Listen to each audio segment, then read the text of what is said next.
feel it coming over me. I feel it all around me. I've been waiting for this moment all my life. It's my destiny. There's somebody to settle me. It's waiting to come out now. No matter what, no matter how, I know I'll make it through somehow. 'Cause when the road feels so long, I'll still be holding on. I'm gonna keep on going. I know I'll be strong. Yeah, indestructible. I won't let nobody break me down. Indestructible. Nothing's gonna stop me now. Indestructible. Gonna make you gonna keep on going. Indestructible. The last man standing.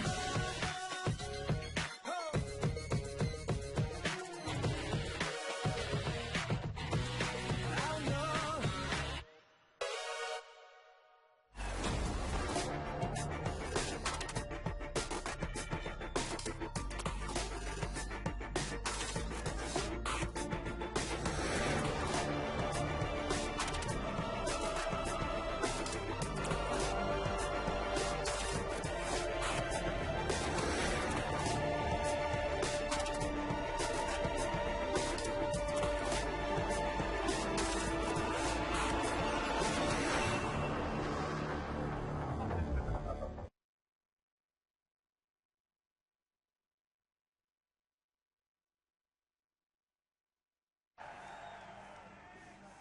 All right, everybody, it is time for the last event here at Evolution 2014.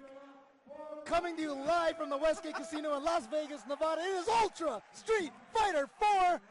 That is the name of the game, and what a top 8 we have lined up.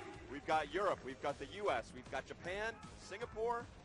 Gods are here, newcomers, legends, all happening in this top 8 after one of the bloodiest days in competitive Street Fighter history on Friday. 2,000 losers boiled down to this top 8. We have them. Tons of upsets, amazing matches. We're in an amazing position to kick this off. And who will it be? And it looks like we are going to start with Bonchan, one of the greatest Sagat players of all time in Street Fighter 4, going up against Gact, trying to keep the championship within the home of Singapore with his Fei Long. Yes, training partner of last year's champion. Yep. Shen from also Singapore, of course. But I've heard Bonchan has his own good training partner, that is Daigo Umehara. And here we go. We are starting off with the first match here in winner's bracket. Look at the approach from Gact. Such control, so delicate, down to the pixel. He is dancing right on the edge. What a reaction to the tiger knee. But unfortunately, somehow got a trade, but doesn't matter. He now has Sagat in the corner. Bonchan trapped there. Oh! Unable to complete, yeah. Yeah, that might have been from the delayed wake-up now, that you can get off of the throws and all other hard knockdowns. Oh! Little too far for that command. Old uppercut. Bonchan pushing. Oh! Oh, what? Interrupted the torch short with his own low jab and then gets a throw in the corner. He's chip away. Oh! Looked like it was from the front. Yes, wow. Crazy, crazy cross-up. And Sagat especially susceptible to that. Yeah, and it probably wouldn't have mattered which side. He probably would have chipped him out even had he blocked that correctly. Bonchan using his meter very early on. Nice mix-up there into the throw, pushing Gact back into the corner. All right, then just look at them staring at each other down, trying to back him into the corner here again. That's what Sagat has to do is try to live in that corner and fight for every inch of space against this character. And Fei Long, just really a bully of a character, just a wall. It can sit there, really powerful pokes, great pressure from those Rekkas. Oh! Brave forward walking to throw. Bonchan with the life lead, but definitely not a position lead. Using a lot of his EX moves are great because they knock the opponent a full screen away. That's the biggest advantage that they have when they connect. Gact on his heels here, but still playing very tough. Walking freely back up to that range. Bonchan doesn't want to challenge, afraid of that chicken wing. There it is. Oh! Could have won on chip, I believe, either way. So again, safe uppercut from Bonchan. Bold stuff. All right, so they're tied 1 round apiece. Some straight surgery here from Gact. Definitely got his game plan in mind. Bonchan really rising to the occasion. And just countering with that EX Rekka can. Getting in there and getting the combo off the trade. That was beautiful stuff. And a little out of range. Bonchan with the classic combo. Yep, using those 2 meters to get as much space as possible. Oh, again! Slugfest, Bonchan answering back. Wow. Oh, very unfortunate situation here. That throw could reverse a lot of momentum. Put it all in the favor for Gact. Gact trying to get him down into the corner. Bonchan bullying his way out. Great footsies, great positioning from Bonchan. And knew he was just a little bit out of range to get that uppercut in the FADC. Oh, I'm surprised he didn't uppercut that chicken wing. Oh, smart stuff. Bonchan, game 1. Bonchan trying to show us that he doesn't care if Sagat was buffed or nerfed in this game. He's going to win with this character. He's going to stick with him. Been playing him since the beginning. That is the consensus of a lot of strong Sagat players, that he's definitely on the slightly weaker side versus his last incarnation. But Bonchan gutting it out. Oh, wow. Senses that Gact is a little off his game, trying to push. Gact answering back. And here's that standoff again. So much of this distance measuring, just trying to find the right time to attack, bait the opponent into attacking first. Gact was looking for that counter hit combo, or the trade combo again, not able to find it. And again, dancing into that delicate range. The jab Rekka safe. Oh! Rather than trying to complete, tries to mix it up with a throw, and again. I mean, he always has this great position here, getting Bonchan in the corner, but he's never been able to take advantage of it. Oh, here we go. Is he going to ultra to get the 3 hits now? Yes. And Bonchan bit on that bait of the focus attack, going for the neutral jump. Gact canceling it. Bonchan's going to find ultra. And it's going to connect fully, but doesn't even need to connect fully. The first uppercut's going to do it. And now Bonchan at match point. Just like that, Razor Gact, he's been playing out of his mind. Some really smart stuff, and as we discussed on Friday, just the right amount of disrespect. Now showing, again, similar stuff, but Bonchan, I think, has really just met the challenge here presented by Gact. Yeah, fighting so superbly while in the corner. It's a bad position because you have very little control of your distance over the opponents. Oh, and there's that EX chicken wing threat. Gact cashes in. Oh, nice backdash.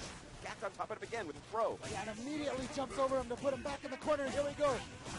Great combo, keep him in the corner, get some damage. Oh, and a brave uppercut from Bonchan. No meter to FADC it. And you see how he just waits for Gact to hit the button first, and he counters it. Wow, I am really impressed with Gact here so far after getting bullied at the beginning of the round. And that's it. Yes. He shall not go down without a fight. And it is still match point for Bonchan. But Gact trying to get on the board here, and an impressive comeback in that second round. All right, you see that slow approach. He's not worried about hitting buttons. As long as he's rocking Bonchan backwards, that is the key. And Sagat forced to respect that amount of meter, but Gact burns, wow, all of it, just like that. Says, I've got you where I want you. I can afford to take some chances. He's going to try to slowly build his meter back. How many times have we seen this? Just dancing there, trying to, who will crack first? Oh, and great damage for Gact, and I think Gact is starting to figure something out. He's not hitting a lot of excess buttons. Oh, great read on Bonchan's habits there. That was a beautiful, beautiful round by Gact. He successfully read the backdash multiple times from Bonchan.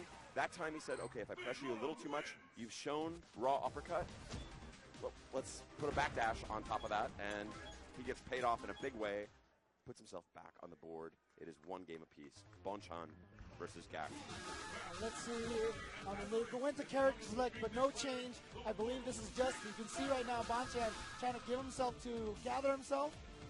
Think about what happened that second game that was so different from the first game, and seeing if he can turn it back around into his favor. Absolutely. The essence of Street Fighter is really processing a lot of information all at the same time. And if you get a backlog that, you know, processing that all that information you take during a beating, you need a chance to go back to the select screen. Calm down, let your brain catch up, come in fresh. Wow, nice counter hit. Again, just letting Gact hit the whoa, brave uppercut. And Bonchan sending a message there. Unfortunately, a message maybe Gact is happy to see at this point. That's not a huge amount of damage, but you can see the best thing about that Rekka combo, takes you so far across the screen, across the stage. And Bonchan, yeah, without great movement options there with that high tiger that was nerfed in this edition to be a little bit slower than it used to be. Oh, whip punish on the jab. Oh! Maybe that's why Bonchan's been backdashing a lot in the corner. He's just been waiting for that. And he finds it there, but again, right back into the corner. Oh, that's -5 Oh, now. no. Oh, wrong button. Doesn't matter. He's going to punish with Rise. He's going to go under. Okay. Whew. He's going to get the pull. Yes. Yes. For some of the slight disadvantages Ultra Sagat has, one of the improvements is the ability to hit that Ultra midstream and even in the corner somewhat more consistently with more of the damage. And that Tiger Knee both gets him distance and also will break focus. Beautiful chicken wing to the other side by Gact. Now once again, slowly walking him, and now Bonchan's just going to have to put up as big of a defense as possible. And I like that standing roundhouse. We haven't really seen it from him yet so far. It does do 2 hits, so it also will counter that focus attack should that come from Gact. Gact always going for the back throw so he can jump over him, set something up. But Gact find the option select on that backdash from Sagat. Oh, punishable. Oh, Gact took it great pressure. again. Oh no! We are going to the last round of this first showdown between Bonchan and Gact. The winner of this round will continue on in the winner's bracket. The loser, of course, headed to the loser's bracket. That's how this works. Sorry, double elimination. This tournament. And you saw Gact had the reaction there, but not quite in Oh, time. but he focused through one fireball and then immediately chicken wing through the second. So many mind games stacking on top of each other. Rapid succession here. Yeah, Bonchan with the life lead. He wants to see if he can get out of this corner situation. And he knows that Gact does not have any meters for EX Rekka, but that counter hit low strong, and here we go. Great momentum for Gact. Very close to dizzy as Bonchan. Oh, Okay. dash forward to get some position a little bit. Oh, Gact gets caught fighting for his life here. Out a meter to make things happen, but he's got that ultra. Yeah, Bonchan out of meter as well, so he uses the focus to get in. And here we go. Gact's last chance this round. Oh! Just short of a crumple. Oh, it goes to the tension. He bet it all on that EX command grab. I respect that decision from Gact, but I respect Bonchan's read even more. Oh, and it looks like, yes, top 8 is going to be 3 out of 5. entirely 3 out of 5 here. That's exciting news for me and Yep. exciting news for Street Fighter lovers around the world. Hey, more Street Fighter, the better. Let's do this. I really like the reads there. Gact showed a lot of restraint by not going for that EX command grab. And then pulling it at the end, it was a great surprise, but Bonchan read it the whole way. Trading on those jabs. And of course, he can only do that first jab Rekka to keep it safe, and even that depends on the distance somewhat. So it's really a very delicate dance of minor spacing adjustments. Oh! He smelled it. He said, wait till you're frustrated, and now I've got the neutral jump to answer your over-aggression. Massive damage on that combo. Bonchan knew exactly what he wanted to punish with. Has a good life lead now here in game number 4. And again, just beautiful whip punishes with those standing shorts. So great. Smelled the dash in, had the throw queued up and ready to go. And now this is match point Bonchan. Even in our magical 3 out of 5 format. Nice stand forward. Another new move that Bonchan has used very sparingly. That can be all the difference because it gets your opponent, his mind will be thinking in a different direction, creating new opportunities for your old moves. Yep. Bonchan is just going to be mashing those uppercuts. He doesn't care how many Rekkas he's going to do. If he only does one, he should be able to punish him anyway. Big fierce to the gut. Oh, try to sneak in there with that focus, but Bonchan was ready for it. Is Gact running out of steam here? Okay, finds the Rekkas. And he has gone to that low short option so many times. It can cover backdash with the roundhouse sweep as well as comboing into Rekka. So it is a great option. Ooh! And into Ultra, he's going to get all 3 hits. 1, 2, 3. Wow, quite solid damage on that last hit. And finds the throw, that could be it. Yes! Gact still in there. Bonchan close, but not able to close it out. And Jack standing strong, proving why he's in the top 8 winners here. The biggest Street Fighter tournament in the history of the planet. Looking. Oh! Oh, countering again. That's -5, and Bonchan's ready for it. Punishes it properly. Angry Scar powering up. That is that yellow flash. Oh! Wake up chicken wing. Oh, and he didn't get the full combo, and then he didn't get any punish on that whipped uppercut. Yeah, went from no full combo to no combo. A couple of missed opportunities for Gax. You can't let those go. Here's that dance again. It's so hot. They're so, yeah, just right there, dancing in and out. Who will crack first? And now, once again, Gax without a meter, and he's going to be able to cover that. Ultra, is this going to be able to kill? Will this do enough damage? It's going to be very close. Not quite. Gax living on borrowed time. Beautiful timing on that jump, landing right past the fireball. Oh! Fires off the chicken wing. Bonchan all over it. Will the uppercut come? No. Oh! Jump roundhouse is still not over yet. Pressure. Oh! Stand light kick once again from Bonchan. He's going to take it over Gax and advance on into the winner's bracket. Bonchan will, yes, continue on. Gax is not done. He will be going into the loser's bracket, where we will fight an opponent yet to be determined. Next up. Yeah, we're going to have we saw Fei Long just now from Gax. We're going to see it again from Fudo, and he's going up against one of the 2 last American hopes. And one of the greatest American players, just straight out, let's be honest. Yes. This is one of the greatest American players of all time. I think we're ready to talk about him in that pantheon. Claiming this Evolution title would be a feather like we've never seen. Plays a character with a lot of disadvantages, a lot of challenges. Fudo, of course, a former EVO champion himself. Right. Great Virtua Fighter player, came to us from that tradition, but makes a lot of great reads, has a very strong, controlling Fei Long. Fudo right now is the only remaining Street Fighter 4 previous EVO champion. He's the only guy who can threaten a repeat.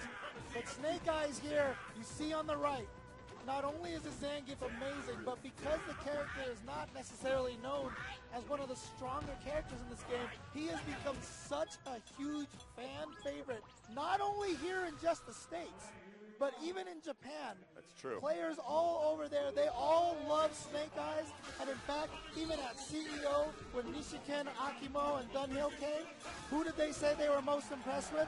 One was Smug, the other, Snake Eyes. Yeah, very impressed, and that's a very indeed high sign of respect. And I don't know, Snake Eyes to me is sort of a really interesting study in opposites in many ways. He's a new school player, but he began on an old man's game with HDR. That's right. He's a top pro, doesn't play on a stick, plays on a pad. Yep. He's got some of the fastest reactions in the game, plays one of the slowest characters in the game. I don't know what this guy's all about, but he's reinvented Street Fighter just for him. Makes Zangief look nigh unbeatable, but Fudo, I call him the wet blanket right now. It's not the nicest name. I have a lot of respect for his play, but he does have a really smothering style that's going to be a real challenge for Snake Eyes.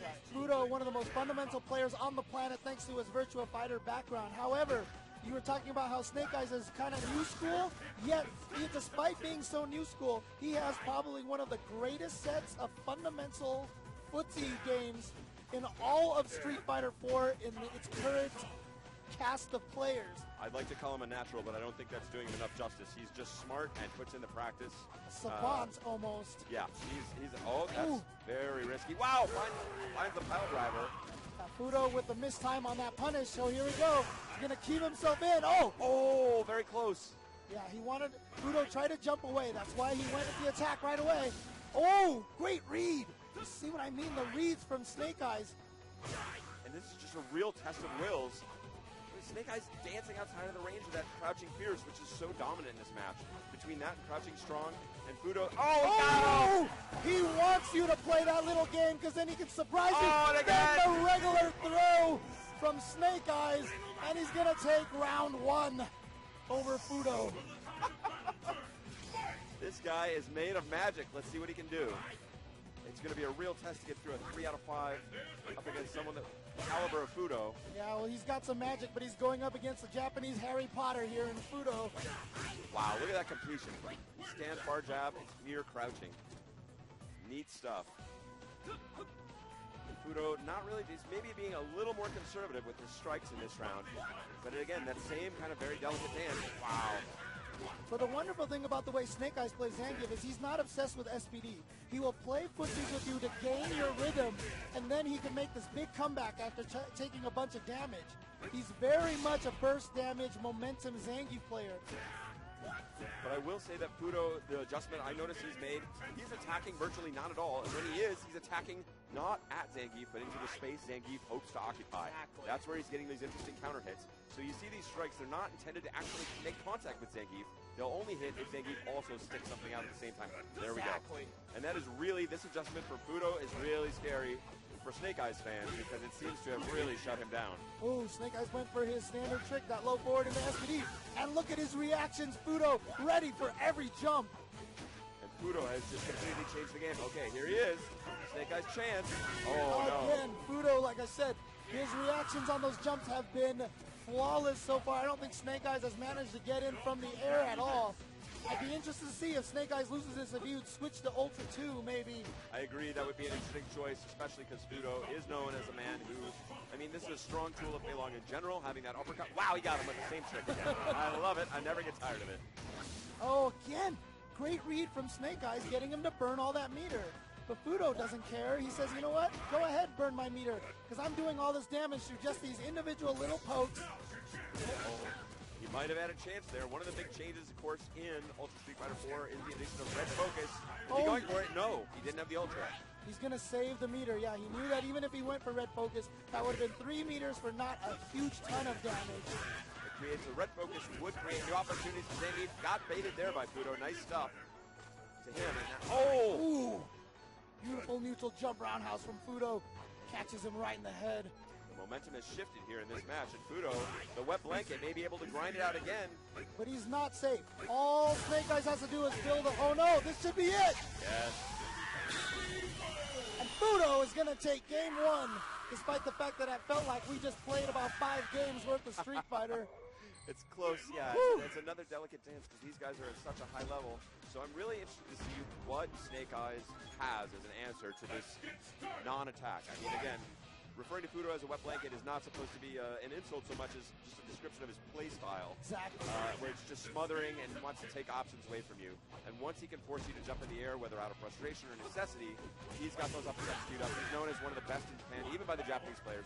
Never misses an uppercut. And the other beautiful thing is, watch very carefully where Fudo places his distance from Zangief. There's a range where Zangief can get a jump fierce, or if he does an empty jump, the flame kick will miss. He'll be safe, yes. But Fudo is never walking far enough away for him to get that distance. He doesn't want to get too close, but he also doesn't want to get too far. See that distance on screen, memorize it, because you're going to see them at that distance pretty much the entire game. And this has really been a study in mastery of these characters as well. It's not not the most dramatic match at this moment, but all of them showing like total mastery over what we call their normal moves and their counter hit abilities versus one another. Very, very delicate stuff that comes down to pixel perfect spacing, timing, everything else. Okay, he actually is hitting with that. Yeah.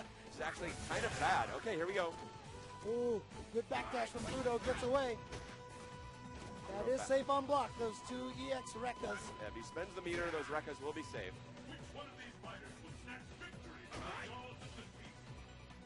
And Snake Eyes so patient, willing to take his time. Ooh. He might have had that opportunity with the low forward, but I think Fudo's thrown him off of it by getting hit by it a couple of times, which Snake Eyes probably is not expecting. Now Snake Eyes trying to let the time go, so maybe he can hit him with 1 stand short and the EX screen hand. Yeah. And that's all he'll need. I think that's the plan. But too much space he gave him. Yeah. Timer scam. Maybe he actually was just completely unaware of where the timer was. I think this guy's too smart to have that been a possibility. He might have been looking for a chance and didn't think he had it.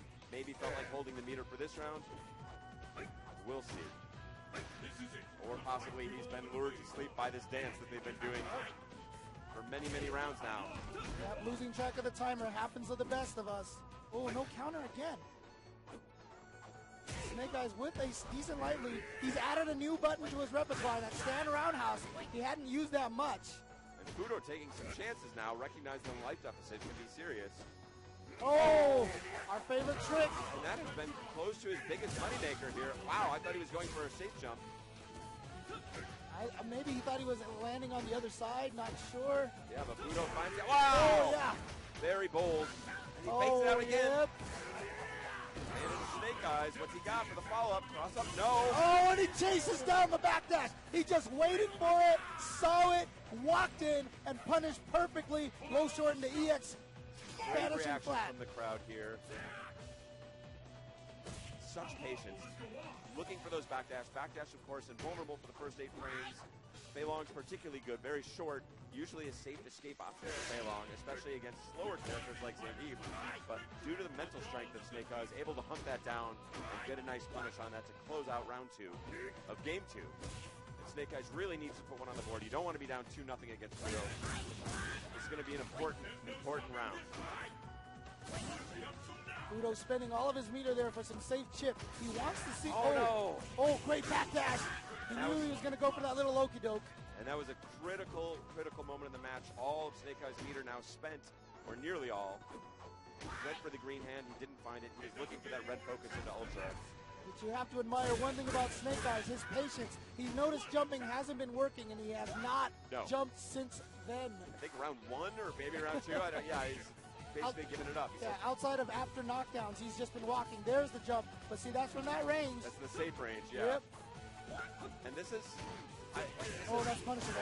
very difficult to describe how hard this is for Snake Eyes. Oh, yeah. Like Beilong's normals, he's using a variety of them, but just crouching strong and crouching fierce are so powerful in addition to that standing jab. So powerful, so safe. Yeah, Wow. Snake Eyes had to start jumping. There was just no time left on the clock. And really impressive stuff from Fudo, going up a solid 2-0 and making it look more than the 2-0 lead on the board. Yeah, he just looks like a wall.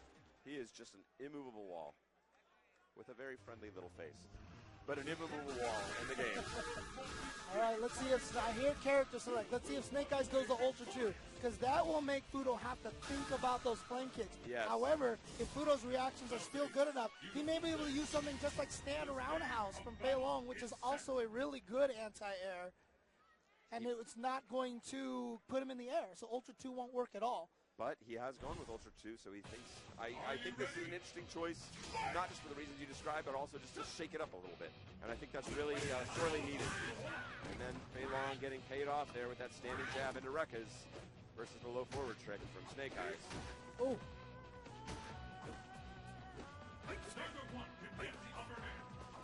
Pushing, he wants out, he's looking for his opportunity. Once again, Fudo maintaining that magic distance, exactly where he wants to be. He knows that's where Zangief has his least amount of options. There he got him again. That's been virtually the only consistent offense we've been able to see. Yep. In addition to this chase down.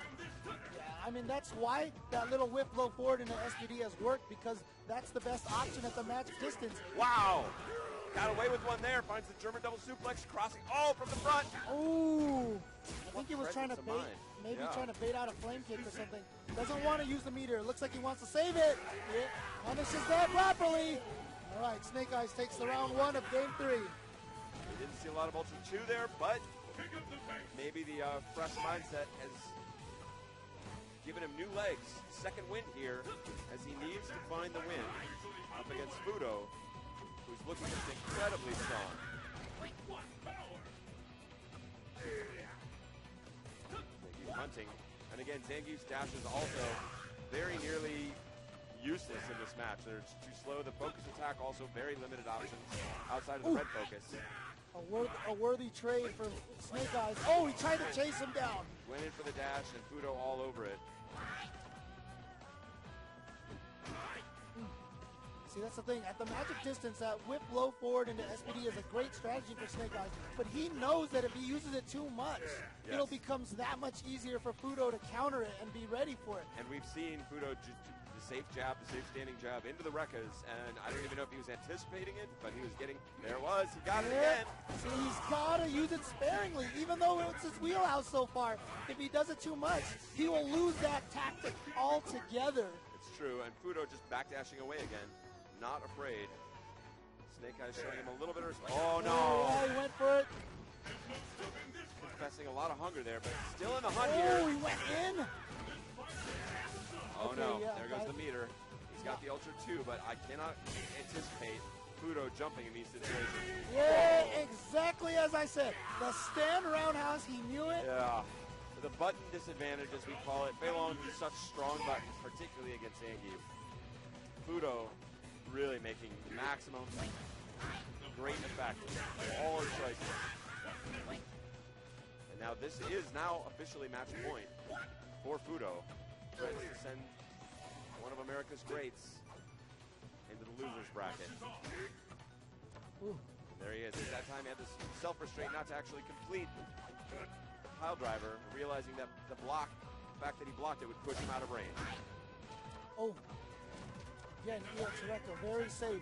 So Fudo also trying to very sparingly use his meter, but this is the first time Snake Eyes has really kind of pushed Fudo into the corner as opposed to Fudo pushing Snake Eyes into the corner. That is true. It's an important difference, and it's a not unrecoverable life distance. Zangief, yes, basically has to use his life bar as a currency here to approach. Here we go. Okay, chase him down. Gets him again. Good tech by Fudo. And still not the life lead, though. Nice. Oh, he got him. 1, 2. What will it be? Yes, he'll go for the early cross. Oh. He just went to get out of the corner. That's all he wanted to do. Oh! So 1, smart. 2, 3, in the Ultra. Yes. He's going to even it up and put him back in open water in the middle of the... What? Oh, he chased down What the is back going line. on? Oh, he that. Snake Eyes pulls it out with a surprise jump down short. And far be it from me to say this sweet little face. He looked a little angry there at the end. He was like, I don't like that scramble. I don't like that I got pushed into the corner. He's like, what? I have to play a game 4? What is this? Well, you see here why he's... Oh, okay. Pushing. Ooh. Nice punish both directions. You saw right there, that was the first time Fudo whiff punished that whiff low forward. It means he is getting a little more aware of it. He's definitely looking for it. Also recognize it's one of Snake Eyes' best options.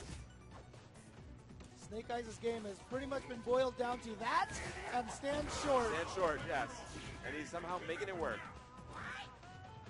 Crowd short, occasional stand strong, once in a blue moon, and towards roundhouse. Yeah, the stand short really is just a time biter. It's just a mask, everything else. Oh, he's got the combo that's much easier to link now. Wow, Fudo finds the throw and now forced to go on the offense. Considerable life. Oh! He got him again. That's going to close it out. Not No! quite yet. Oh, baits him out. And gets the max meter building punish to take him Smart, into the yeah. next round. You're right. You're absolutely right. He could have killed him with anything. Yeah, you and I would have definitely mass jabbed and been like, Exactly. yeah, beat Fudo. Not Snake Eyes. He's thinking ahead, thinking of the long game. That's what makes him one of the all-time greats in Street Fighter 4. Pushing forward to try and claim America's first title. Ultra Street Fighter 4. We've got 2 Japans, 1 Korea, 1 Singapore. No U.S. winners yet so far in Street Fighter 4 history here at Evolution. Two Americans still remaining in the bracket after just an incredible Friday where we boiled down 2,000 players. Yeah, it's really amazing right now. The way Snake Eyes has been playing, like I said, the first couple of games, he was hitting a lot of extra buttons and they were not working. He's literally boiled it down to only just a very, very few button presses. I love this because this is not exactly the game that Snake Eyes wants to play, but Fudo, gets away with one there, missed the jab. Fudo has called the tune in this match and said, no, we are going to reduce it down to this. And no one can beat me at this game. It's my game. I'm the best at it. Fei Long is the best at it. And Snake Eyes is in here making Zangief somehow work. Zangief, one of the worst at this. Not the game Snake Eyes want to play. But he's rising to Fudo's challenge here. Staring him down into the corner. We saw Fudo fall apart before. Fudo uses all of his meter in that situation. And Snake Eyes didn't want to go for a whiff green hand in the super. That would have been a waste of meter. He's willing to take some chancy risks now, but he's not going to use it. Oh, he did! Oh, he backed up! But he does not have Ultra 1. Right. Ultra 2 could not use in that situation. But he used a lot of meter. Oh, my God! Is he going to give it again? Fei Long will not jump. He will not jump. He's burning the meter to get out. Oh, the counter Ultra! Oh, just a timer scam, and he's going to take that round. And Snake Eyes did use a lot of meter in that round now. Pulled it out by pixels, and this is once again match point for Razor's Fudo. Here from Japan. Street Fighter 4 champion. Evolution champion already, looking to repeat here at Evolution 2014. The one thing that I've noticed is strangely missing from Snake Eyes' game is, okay, chase down, is usually on the opponent's neutral jump, he's really good at stand roundhousing them out of the air. But again, just like that whip low forward into SPD, Fudo throws it out so rarely that it's really hard to react to properly for Snake Eyes. Snake Eyes, such composure, could not be under any more pressure right now. They're standing fiercely, handshake, Fei Long. Oh! Wow, stand forward. I've not seen that in the blue Yeah. Each one of these moves is a slight little test to Fudo. Where's your mind at? How are you going to react to this? This is match point for Fudos, but Snake Eyes has to win this just to stay alive. I don't know who has the life lead. Oh! Very close, a slight edge to Snake Eyes. No, he goes for it, a little over-aggression. It's punished by Fudo. Oh no! And more aggression from Fudo, reading the desperation in Snake Eyes' ground game, walking forward a little harder than normal. Snake Eyes now jumping as well, showing a lot of little loosey-goosey edges we're not used to, but he knows he needs to mix it up in order to have time. Fudo will not jump in any situation, rendering that Ultra 2 virtually useless. Oh, he's in! He finds it. He's running out of time. Cross. Oh! Will he get him again? No time. No No time. time! He's gonna activate Ultra and wake up. No chance for him to take any damage. Fudo is gonna move on to face Bonchan in winners finals. Oh, by pixels again. What a heartbreaker for Snake Eyes. Incredible composure and literally just ran out of time on the clock in order to make his magic happen. Wow. So careful play from both of these competitors. Just yeah. judging their distances so well. And I feel like Snake Eyes' patience right there actually came against him at the end because Fudo literally out-patience Snake Eyes. Yeah, no, that's his whole game. Yep. So let's give a nod to our friends at the NYU Game Center. New York University, of course, an incredible institution. EVO has partnered with them to create a scholarship to the NYU Game Center to help inspire and support the next generation of game makers. Really, really amazing people. Dylan, Frank Lance, a lot of the guys from the NYU Game Center here at Evolution 2014. They brought some games from their students. They're here to support, and every dollar of the subscription to the EVO 2014 stream will go to that scholarship to support the game makers of the future. And we've already had a couple of guys that we've sent over to get a career in the gaming industry. It's very cool stuff. A lot of great FGC people have transitioned into the wider world of making games. Yes, super happy to see helping a lot of these guys make the future games that we're going to play. Yeah, so much talent in so many of these players. It's really exciting to see them going on Street Fighter great 4 careers Arcade Edition that are making the use of their skills. And this is going to be Luffy sitting down up against Momochi, Evil Genius's Momochi. Despite the quality of play from a player like Ryan Hart and Alioun, Luffy is now the first European player to make a top 8 in Street Fighter 4 here at Evolution. And he picked a hell of a year to do it, too. Rose considered to have some slight advantages over previous incarnations of Rose. Not by any means sort of an overpowering or dominant character, but strong. But he has gone through the deepest field in all of competitive Street Fighter history to be here on the final stage, facing his top 8 opponent, Momochi. And you said not only did he go through one of the deepest fields, but if I do remember, someone tweeted me this yesterday, on Friday. He has gone through 5 Japanese players in a row to get to this point. There were 80 Japanese players who entered this tournament. Back a long time ago when we first started this stuff, 80 would have been a major by itself. And now we have 80 of them all coming out here to Japan. Essentially a Japanese major being played on American shores, plus a few thousand other foreign competitors. Yeah, exactly. So, it's cool stuff. It's very exciting. And that kind of them to let the other, 1,920 players come in and join in. And I want to take a moment here to reflect on the history of this tournament. While these guys are doing the bike check, this is a dream, really. It's a dream to me, but it's a dream that began with a couple of brothers many, many years ago, over a decade ago. Tom and Tony Cannon just wanted to see who was best, and they decided to get some people together, literally in an arcade in Northern California, 64 people, And thanks to all the players on the stage, thanks to everyone in this room, thanks to all of you watching at home, we are now here in Las Vegas, 10,000 strong, grown from 64 people. Every aspect of this event is produced and run entirely by the community, the fighting game community. You saw Seth Musi come up and talk about the graphics, Oscar winners. We've got lighting experts, video experts, Mr. Spooky running the stream. Everybody coming together, making a real family effort. Combo video makers for our entertainment. And For Momochi looks like he's pulling a little bit of a trick card into this mix. He's going to play Jury. We saw him use this character at CEO, and he surprised a lot of people. Not a lot of people were aware that he had this character in his repertoire. She's a very interesting character, another one that got significantly stronger into the Ultra Edition. And she plays a really interesting mid-range control game, much like Rose's own kind of control game. It's an interesting choice because Rose can reflect a lot of those fireballs back, turning the weapon against her. But it's interesting. Okay, there we go. I think Jury has just enough movement options to create interesting challenges. Maybe hoping to chase down a couple of backdashes with some EX dive kicks. Yeah, and another thing to look out for is, of course, the activation on Jury's fireball will itself cancel a fireball. So in the process of throwing a fireball, you can cancel one of Rose's own fireballs and send one back her way. And always just kind of throwing out that fireball, but not actually storing it a lot of the time, just to stay busy, to always be active. So it's very hard to see what his plan is. Oh, wow. Using that meter he just gained from those focuses to activate Ultra. Oh, base out. Oh, right in the foot. Very cool stuff. He baited Momochi into using the EX pinwheel to try and reverse and didn't do anything, just sat there and block it and let the orbs take care of her on the way down. They're projectile invincible, so she didn't get hit during it, but as soon as it finished, Ruby took advantage of that.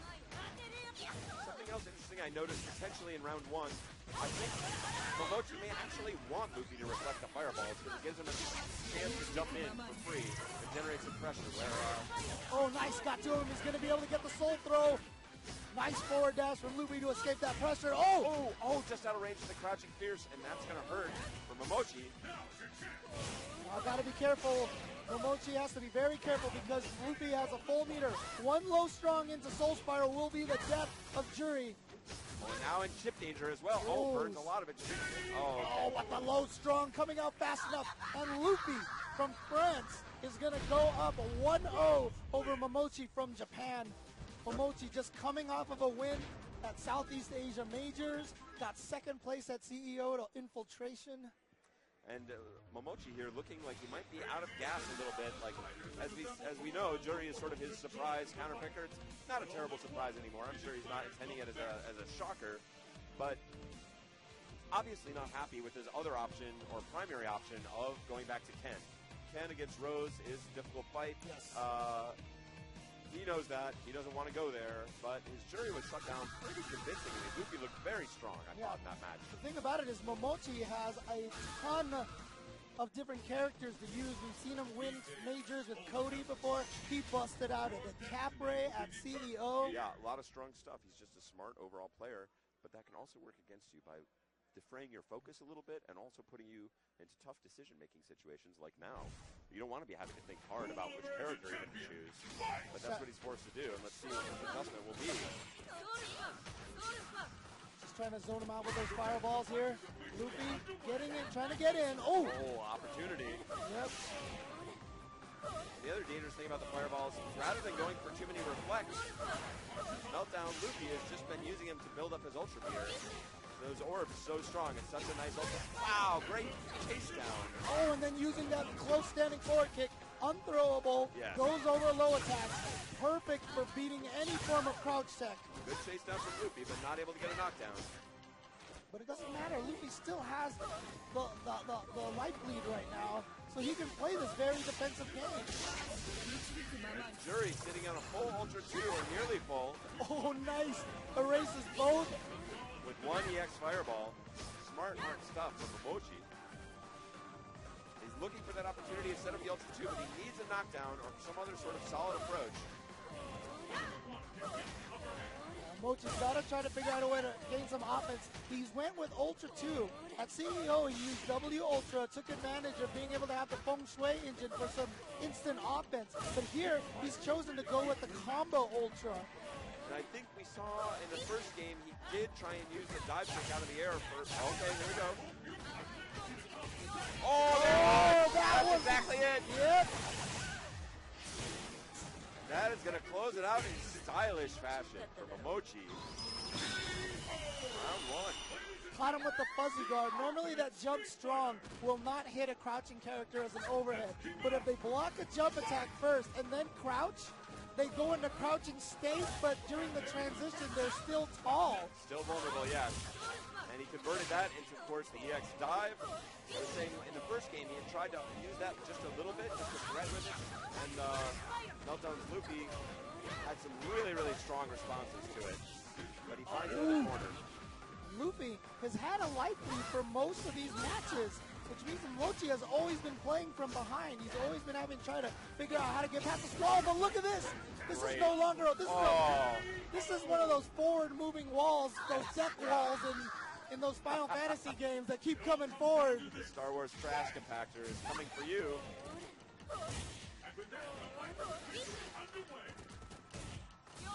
Oh, got him. Good juggle there. Nice focus backdash, and now we just said that Momochi's always been playing from behind, but now it is Luffy's turn to try to get in there and do some damage. And he does. Exactly that. Oh, a great bait, and that vacuums you in now, so it'll always hit, but that means you can always punish it. Looking for that hit. Wow, and just not even trying to challenge Juri out of the air, backdashing away. Rose, another character with a really strong backdash. He really thought about going for that. Oh, he got the crumble. What? What? No. I think you were anticipating that standing forward yet again. Rose players love it. Luffy, very smart, holding strong, baits it out, watches him sail into the air and effectually closes it out. That is another strong game from Luffy. Yeah, and like I said, those ones are the easiest to read. I always call those the desperation uppercuts. If you heard me commentate before, I use that term a lot. It's when your life is down very low and you're just so desperate to get your momentum or get your win. You do your wake-up ultra, you do your wake-up uppercut because you're suffering. But the problem is, that's exactly what your opponent understands. That's the mind game in action, yeah. Exactly. It's that much easier to read an uppercut, a wake-up situation like that. Okay. We're good. They will play on. They will play on. We're good. And now Momochi with his back against the wall has gone to Ken. Obviously, he did not want to go to Ken before, but as Juri came up just flat short, some impressive stuff there for a while, but not enough against Luffy. Really surprised he's not trying to go with a character like DiCaprio, a little more unorthodox, maybe Luffy not ready. However, I know Ali Yoon has been playing a lot of DiCaprio as well, and I got to imagine Luffy and Ali Yoon maybe have had a decent amount of practice. I don't want to, pretend that they live right next to each other and play every day. Although they both live in France. Yes. How far away can you be in France? Right. Of course, we get that all the time living in California, United States. I will Saves the orbs, Yeah, very smart stuff. And what's so difficult is you'll notice about this match. Oh, wow. Nice completion. All the way into the corner, too. He went from one corner to the other. Yeah, that ultra really allowing you to steal momentum away from your opponent and put on some easy offense. But the difficult thing about this match, and I'm sure that Momochi was concerned about this in advance, is there's virtually no area of the screen where Ken is really in control or in a strong position, other than after having a knockdown against Rose, maybe some mix-ups. Of course, that's always advantageous. But just in general, in terms of the range dance. Close enough. It's okay, though. It's okay. Luffy. Nothing to be worried about. Yeah, like you were mentioning about distances, when we talked about that Fudo versus Snake Eyes match. Oh, wait, here we go. Momochi with a chance. Oh no, with nothing. Oh, the short one. Silence. Great jump by Momochi. Oh, wait, that might have been enough. He's got the tiny advantage. He's trying to hunt it out. Timer scam. Good stuff. But like we were talking about that Fudo Snake Eyes match, there was that one distance where Fei Long had a huge advantage over Zangief. That's really what this game is about, walking to the distances that your character has an advantage. And like you said, for the most part, Ken doesn't have any of those distances against Rose. In this match, yeah, very, very difficult stuff. And, you know, walking to those distances sounds easy, but of course the opponent is moving around at the same time and sticking out attacks intended to punch your face, which that's the difficulty of this game. Yeah. It's a dance. It's all a dance. You're just dancing with your opponent, except you're not cooperating. You're actually trying to throw each other off with your dances, but you're still reacting to every step they take, every move they make. Oh! Did he go? No, he dashed back. Okay, smart stuff. But still, forced to retreat here in the face of this. Again, not worried about getting damage. Just wanted to kill that momentum from Ken. And Luffy knows he's got control, he's got healthy life lead, and keeping Ken at a very ineffectual distance. Don't forget, guys, this is loser's bracket. If Luffy wins this game, he will send Momochi home. There's a new buff. Able to go through fireballs completely with the EX Soul Spiral. Oh, and again, just showing the dominance. Oh, building some meter for the next round. All right, here he finds the Kara grab. Gets out of there. And did he jump? I think he jumped. This could be the end for Momochi. All right, one round away for Luffy. He is not happy with just being the first European to represent in top 8. He wants to be the first European to win this tournament completely. And it's looking like he could do it based on this. He's just completely mauled Momochi here so far. Still match point Luffy. Momochi still trying to get on the board, but with a chance here after a big early life deficit. You know, everything is looking great for Luffy right now. And Luffy just building all the meter in the world, almost has an ultra, even though he's taking very little damage. There it is. Activate ultra yet? No, he's gonna save it. Momochi down to his last hope. What's it gonna be? Oh! And just stands up into the fireball, and everything is coming of roses for Luffy. He has defeated Momochi, and he is gonna move on in the loser's bracket. Momochi sent home in 7th place. I'm excited to see again that France has bypassed the high five that we were stuck with in the U.S. to do the double high five. I mean, you and I have both missed a few high fives in our time. Attempting a double high five after a high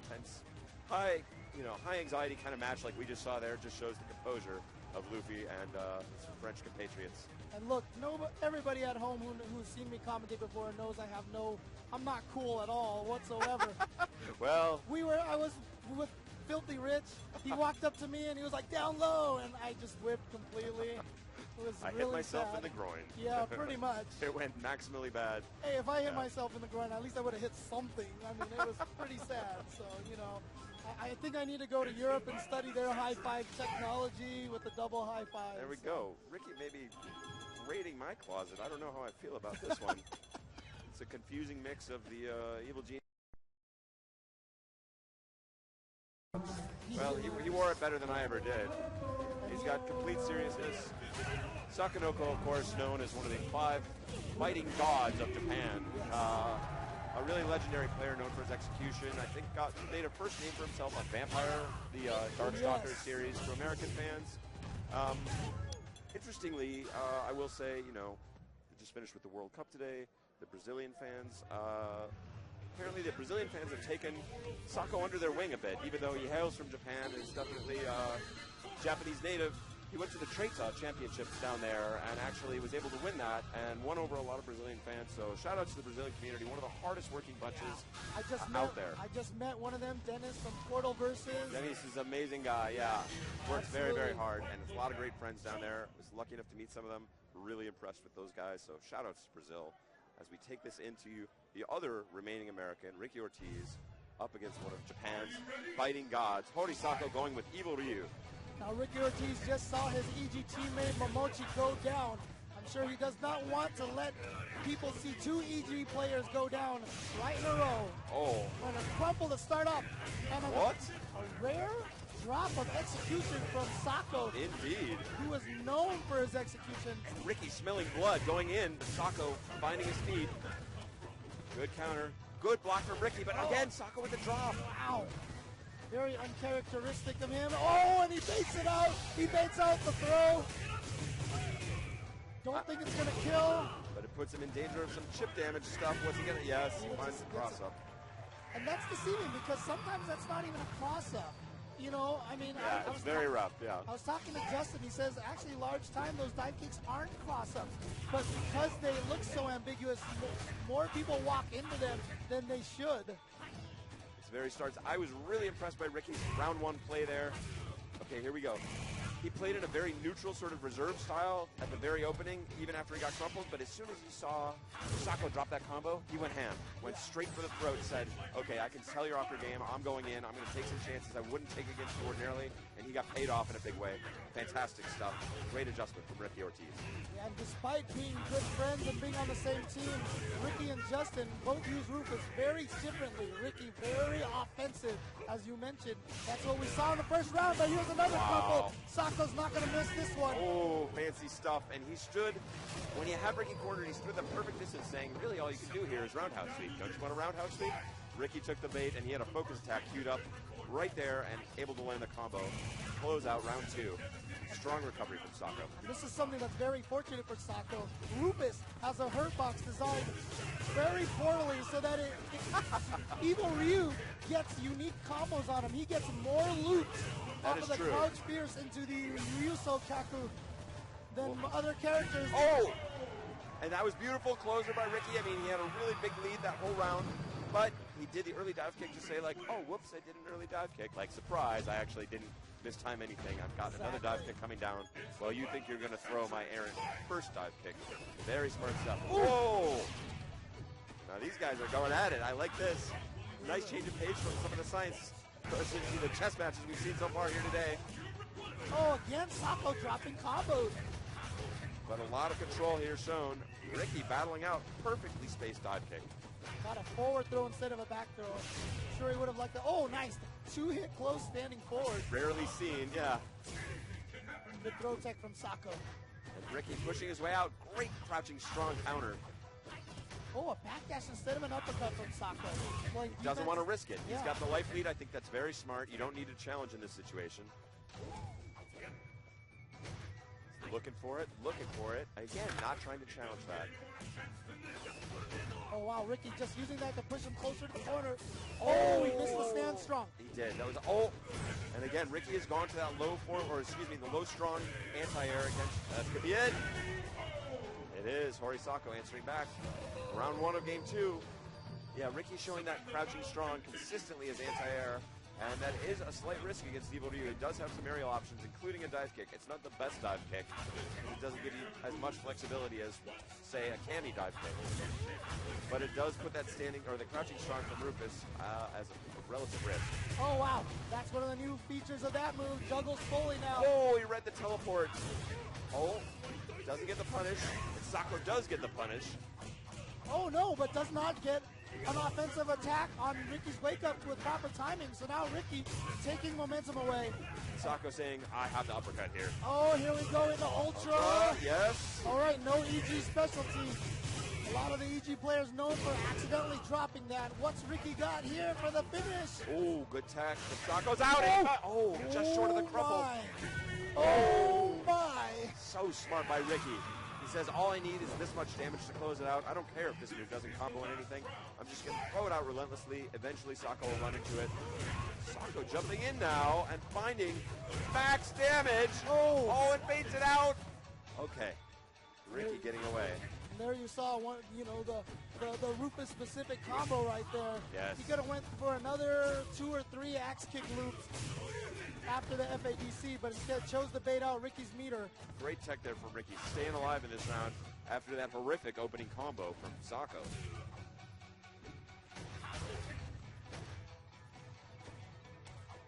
Pressure. Oh, here we go. That is what EVO Ryu is so good at. Choosing to juggle with the jab uppercut to get the meaty fireball situation. Oh! Wow, great tech again by Ricky to stay alive here. Dominant round from Sako and playing so strong. Maintaining his perfect position, dancing into low forward range only when he chooses. But the problem is Ricky slowly getting him closer to the corner. That's exactly what Ricky wants so he can get Galactic Tornado in the Ultra. Oh, there's that standing forward and now in danger of chip damage. Finds the opening. Again with the low sweep. Oh, he got it! He got it! Ricky Ortiz! It's going to be very close. Hillary without much life. Woo! Yes, and the crowd feeling it. Ricky Ortiz, the last remaining god of Japanese Street Fighter or fighting games in general. But you know what? If we were going to make a Five Gods of America, Ricky Ortiz would easily be on that list. I think that's correct, as might Snake Eyes. These are some incredible players. Snake Eyes relatively new, but incredible skill. America well represented here in the Final 8, and Ricky looking to see what he can do. I know he wants this. We had a discussion about this earlier. He said, I know I can win this. I've looked at the bracket. I know what my opponents are capable of. I know I can win. I like that attitude. Yeah, And he's playing so strong so far. And Ricky, of course, was second place finisher only to Daigo in 2010. So we talked about only one champ left. Oh, look at this. Ow! Ow, Ow, make it ow, stop! Ow! Ay, ay, ay. Well, we do have one runner-up here as well in Ricky Ortiz. Oh, did he get him? Smart stuff. But it's not going to be the full animation. Doesn't need it. Will still be enough to kill. And I can tell you Sako's happy with that, but that is only round 1 of this game 3. Sako still needs to get on the board with a win. Oh, he baited out the throw attempt again. Smart stuff from Ricky. Sako's combos looking so. Oh, big trade scramble, double dizzy. EVO Ryu does get dizzy a little easier than most characters. And Ricky, oh! Just bullying him. So many fierces. Stage now transitions to nighttime.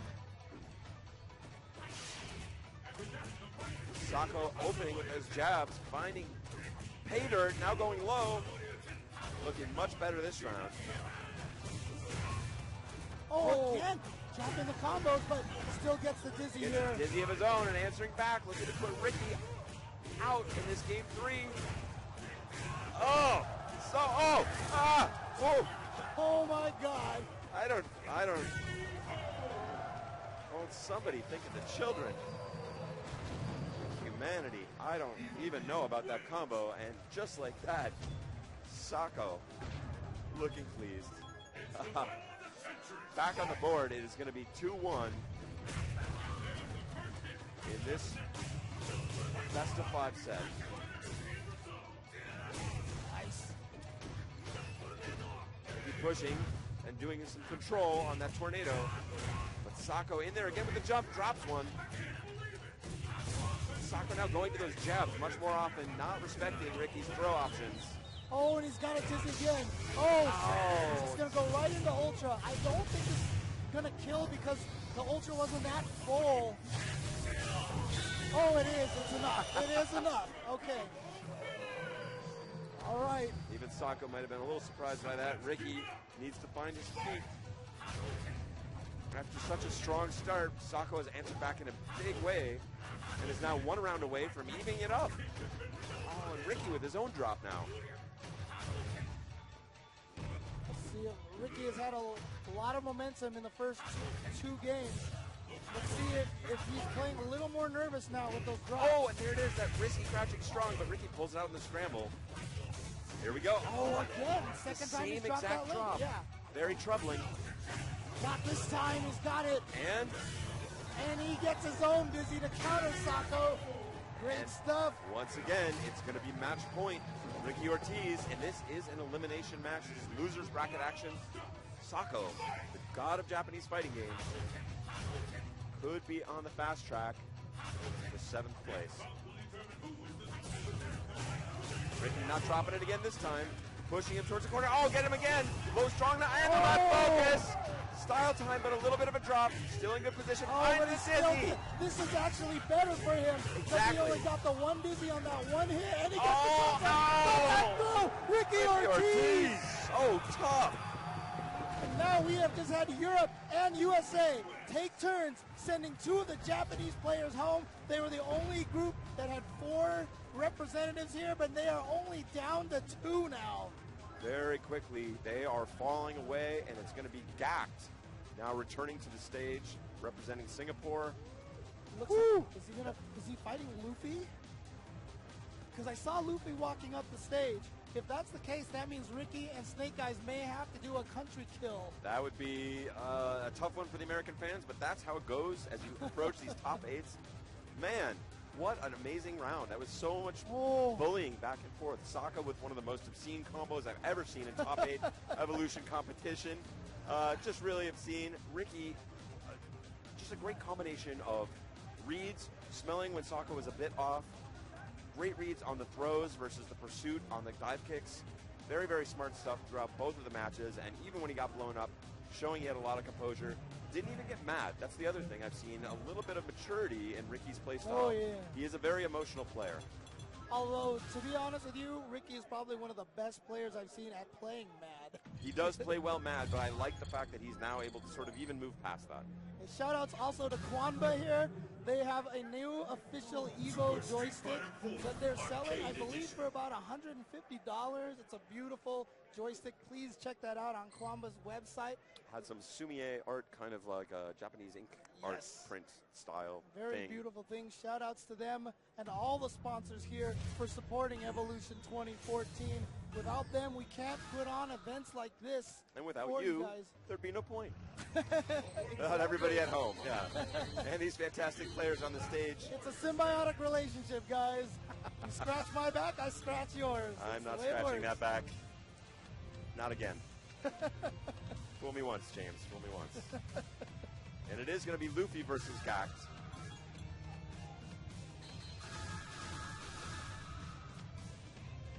This will be interesting. Rose, definitely one of the characters I think that is perhaps slightly more capable of fighting Fei Long than some. She's got a lot of really strong mid and sort of longish range pokes with the standing roundhouse, the ability to slide and get in close, and also, of course, the standing forward, which is a very strong move against anybody, making her throw invulnerable and jumping over low attacks. Shout outs once again, those little beautiful little fight packs that you see at the bottom of your screen right now, brought to you by the guys at One Frame Link. Shout outs to, I mean, it's like a team of one, right? It's Nick Palladino, let's just say. Yeah, Nick Palladino, yes. Great, doing a great job here, providing us with this kind of information, providing you guys at home with some neat little tidbits of information. And it's, again, it's another, facet of his community. Nick is a high-powered financial professional who does a lot with big numbers, and taking those talents and applying them to his fandom for the fighting game community. That's what makes this scene go round. It's very cool and often weird. Just That's like cool. a lot of other guys, it's just what we do on the side, you know? But we do it with full passion. We put everything into it to bring to you guys these kind of events. Evolution 2014 on a scale unlike anything we've ever seen. It's not just another tournament. And we ain't done yet. Luffy finding the first throw there, and now getting Gact to land on this. I'm not familiar with super strong Rose players from the Singapore community, so we'll see what Gact's experience looks like up against this very tricky character. But despite how mobile and slippery Rose can be, Fei Long, so good buttons, immediately pushing Rose into the corner. I like that he just went for it with those EX command grabs too. Said, I will not be bullied at mid-range. Once I get in there, I'm going in. Got right into there, took out the orb. Doesn't matter, Luffy still trying to approach. Great block on that overhead. And for as strong as Gact has played, that is going to stick with him. Chicken wing denied. That is one of Fei Long's most commonly gone to sort of easy throw it out offenses. And Luffy putting his foot down for France, saying no. And one of the rare things that you're going to see here is despite using the EX soul throw and kind of having trouble at the beginning of the round, he is sitting in round 2 with 3 bars as opposed to Gact's 1 bar. That's a huge difference. And again, Gact now trying to go with this dance that we saw earlier in his first matchup against Bonchan. But Luffy getting the best of it. As I said, Rose is a character with those long to medium range pokes that really are just a little bit out of range for Fei Long. One of the fastest forward dashes and longest throws, helping them out. But now Gact finding those Rekkas has Luffy cornered. Luffy, as you say, looking for an opportunity to land that Ultra, or start it up. But wow, Gact not surrendering. Stands his ground. Oh, got right under there. That was a beautiful forward dash. So smart, yeah. Got himself out of the corner. And so Gak was thinking to himself, oh my God, he has all that space. So he wanted to move forward and press a little harder. You saw all Luffy did was just start hitting buttons at the end, and Gak walked into all of them. And that's what's so strong about Luffy. He's been a Rose loyalist for a long time. So in addition to being excellent in terms of execution and overall strategy, he knows the way people play against Rose. He knows their natural instincts. He knows what you want to do to try and upset her natural flow. And he's able to play beyond one step beyond that, sort of reacting to your reactions. Beautiful, beautiful stuff from Luffy. Really earned that one. He knows what you want to do. He fully knows how annoying Rose is as a character. She's a very, as I say, slippery fish. It's just hard to hold on to her with all those backdashes. A lot of these characters, such as Rose, such as Dalsum, such as Chun-Li, they base their gameplay on annoying you. You know, I don't even mean that in a mean way. You know, it's about frustrating the opponent, because the more frustrated an opponent is, the more predictable they become. Yeah, 100% they're easier that much to read. Wow, and threatening like he's going to slide, but not doing it. Oh! Oh, beautiful backdash. You saw that little hop. Yeah, that's what the backdash looks like when you're already cornered, and it does render you briefly invulnerable, which got Fei Long's move to miss. Yeah, it's almost like a little dodge. Yeah. That's basically what you're doing in the corner, because you're not moving anywhere. You're just hoping to go through a move just like Luffy did and punish appropriately. And again, that dash forward, he can smell when Fei Long wants to jump in, and he's just going to dash right underneath. And the beautiful thing about Rose is she doesn't have to use a lot of meter. So she can burn a meter on a low strong into super, into Soul Spiral into super, and not have to really worry about losing tools to use for the rest of the round. Yeah, EX meter is sort of optional for Rose. Not critical for Fei Long either, but definitely a more important part of his game than maybe for Rose. And then here we go, back. As they're in the corner, getting a little bit of momentum. Oh, he drops the combo. So he's going to activate the Ultra and just push him out. He's not really, you're not going to see him try to get a lot of hits. And we saw Gak do this before, stare this down. I think he does not have the life to give. Luffy up 2-0. Razor Gak on his heels. See Luffy nodding there. Everyone representing an entire continent right now. Incredible intensity, and you can see Gak reeling there. Not entirely. That is the classic. Like, ugh. It's literally like there's a force shooting out from the opponent in the screen that causes you to be like, ugh. It's a very like straight sort of monkey man kind of reaction. I love it. Like no matter what country you come from, some of the language is universal. Yes. Like, looking at your joystick, like I swear I did a fireball. What happened? Yeah. Oh, I love it. I love it. Players around the world make the same face for the same reasons. It unites us all. Very interesting slide there. Just trying to foul up his timing, get some space. Ooh. Luffy withstanding the storm so far, not getting totally blown up. Oh, great command throw by Gak. And here he goes. This is the first instance of Gak having great momentum here. But Luffy, wow. All right, what's Gak going to do? Is he going to try to get in? He does! Oh! He wasn't sure it was going to connect. Yeah, Luffy had opportunity to try and juggle. Wow, so smart. Gak, I think, being a little too aggressive there when he activated the Ultra. I think I would have just given him the space, backed off. He was leading in life. Armchairing it, I tend to agree with you, but I think his strategy for that round overall, which worked out very well to that point, was max the aggression. Just go in. Like playing our delicate little back and forth dance hasn't panned out for me. I'm down 2 games. Oh! I got to get in there and let's do it. Gets the focus crumble in the corner, so he's got the life lead now. Now he's got a huge life lead. Great throw. We saw him do this a lot to Bonchan. Jump over. That option select missed. Yeah, but that's Rose. Her backdash so far so safe. A lot of option selects on the backdash don't work against her or Chun-Li. See, this time he just stayed there. That time he played defensive.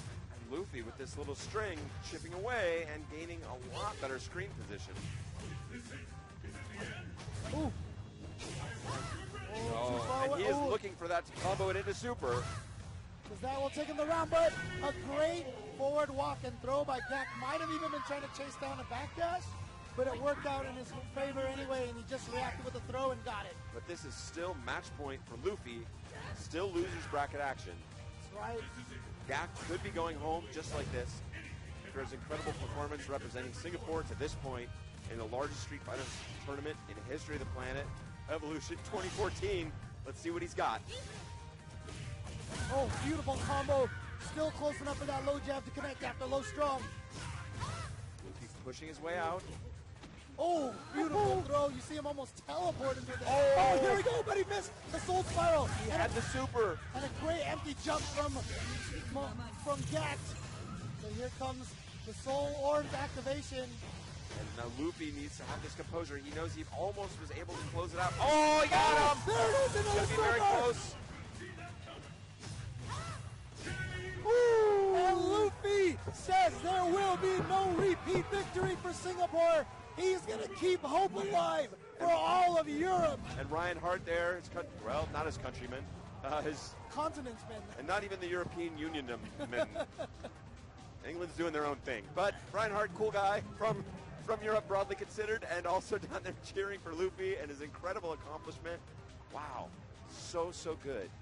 3 players started from the Western Hemisphere. That is Ricky Ortiz, Snake Eyes, and Luffy. All 3 of them are still there, but unfortunately, one of them is now going to have to go home. We saw Ricky Ortiz on Friday basically manhandle Itabashi Zangief. Itabashi Zangief, one of the original pioneers, and certainly one of the favorably to Snake Eyes, or Snake Eyes compared favorably. And yeah, that was a mauling. Ricky and Justin, you know, again, as we discussed, this used to be considered a difficult fight for Rufus. Like, it was hard to beat Zangief because he has so many good options. They completely pioneered a new style of sort of keep away Rufus that doesn't do the traditional dive kick kind of thing you'd expect. And we saw him maul one of the top Zangief players in the entire world. I gotta say, for as much as I love Snake Eyes, he's had a really rough draw in this top 8. I mean, you know, asking for a good draw when you're up against the very best players in the world is a little silly. Yeah, but that said, this has been stinky for him. Very strong, one of the most analytical Fei Longs in the entire business. And now Ricky of the school, the Evil Geniuses Rufus school, that has basically pioneered a Zangief mauling technique. Yeah, and I do want to give a shout out to all the viewers at home. I believe there's over 100,000 people viewing at home. And you saw right there the Broken Tier shirt, Broken Tier Monsters, celebrating all the stream monsters at home, enjoying this Evolution tournament here. All in the family. One of our Americans is going home.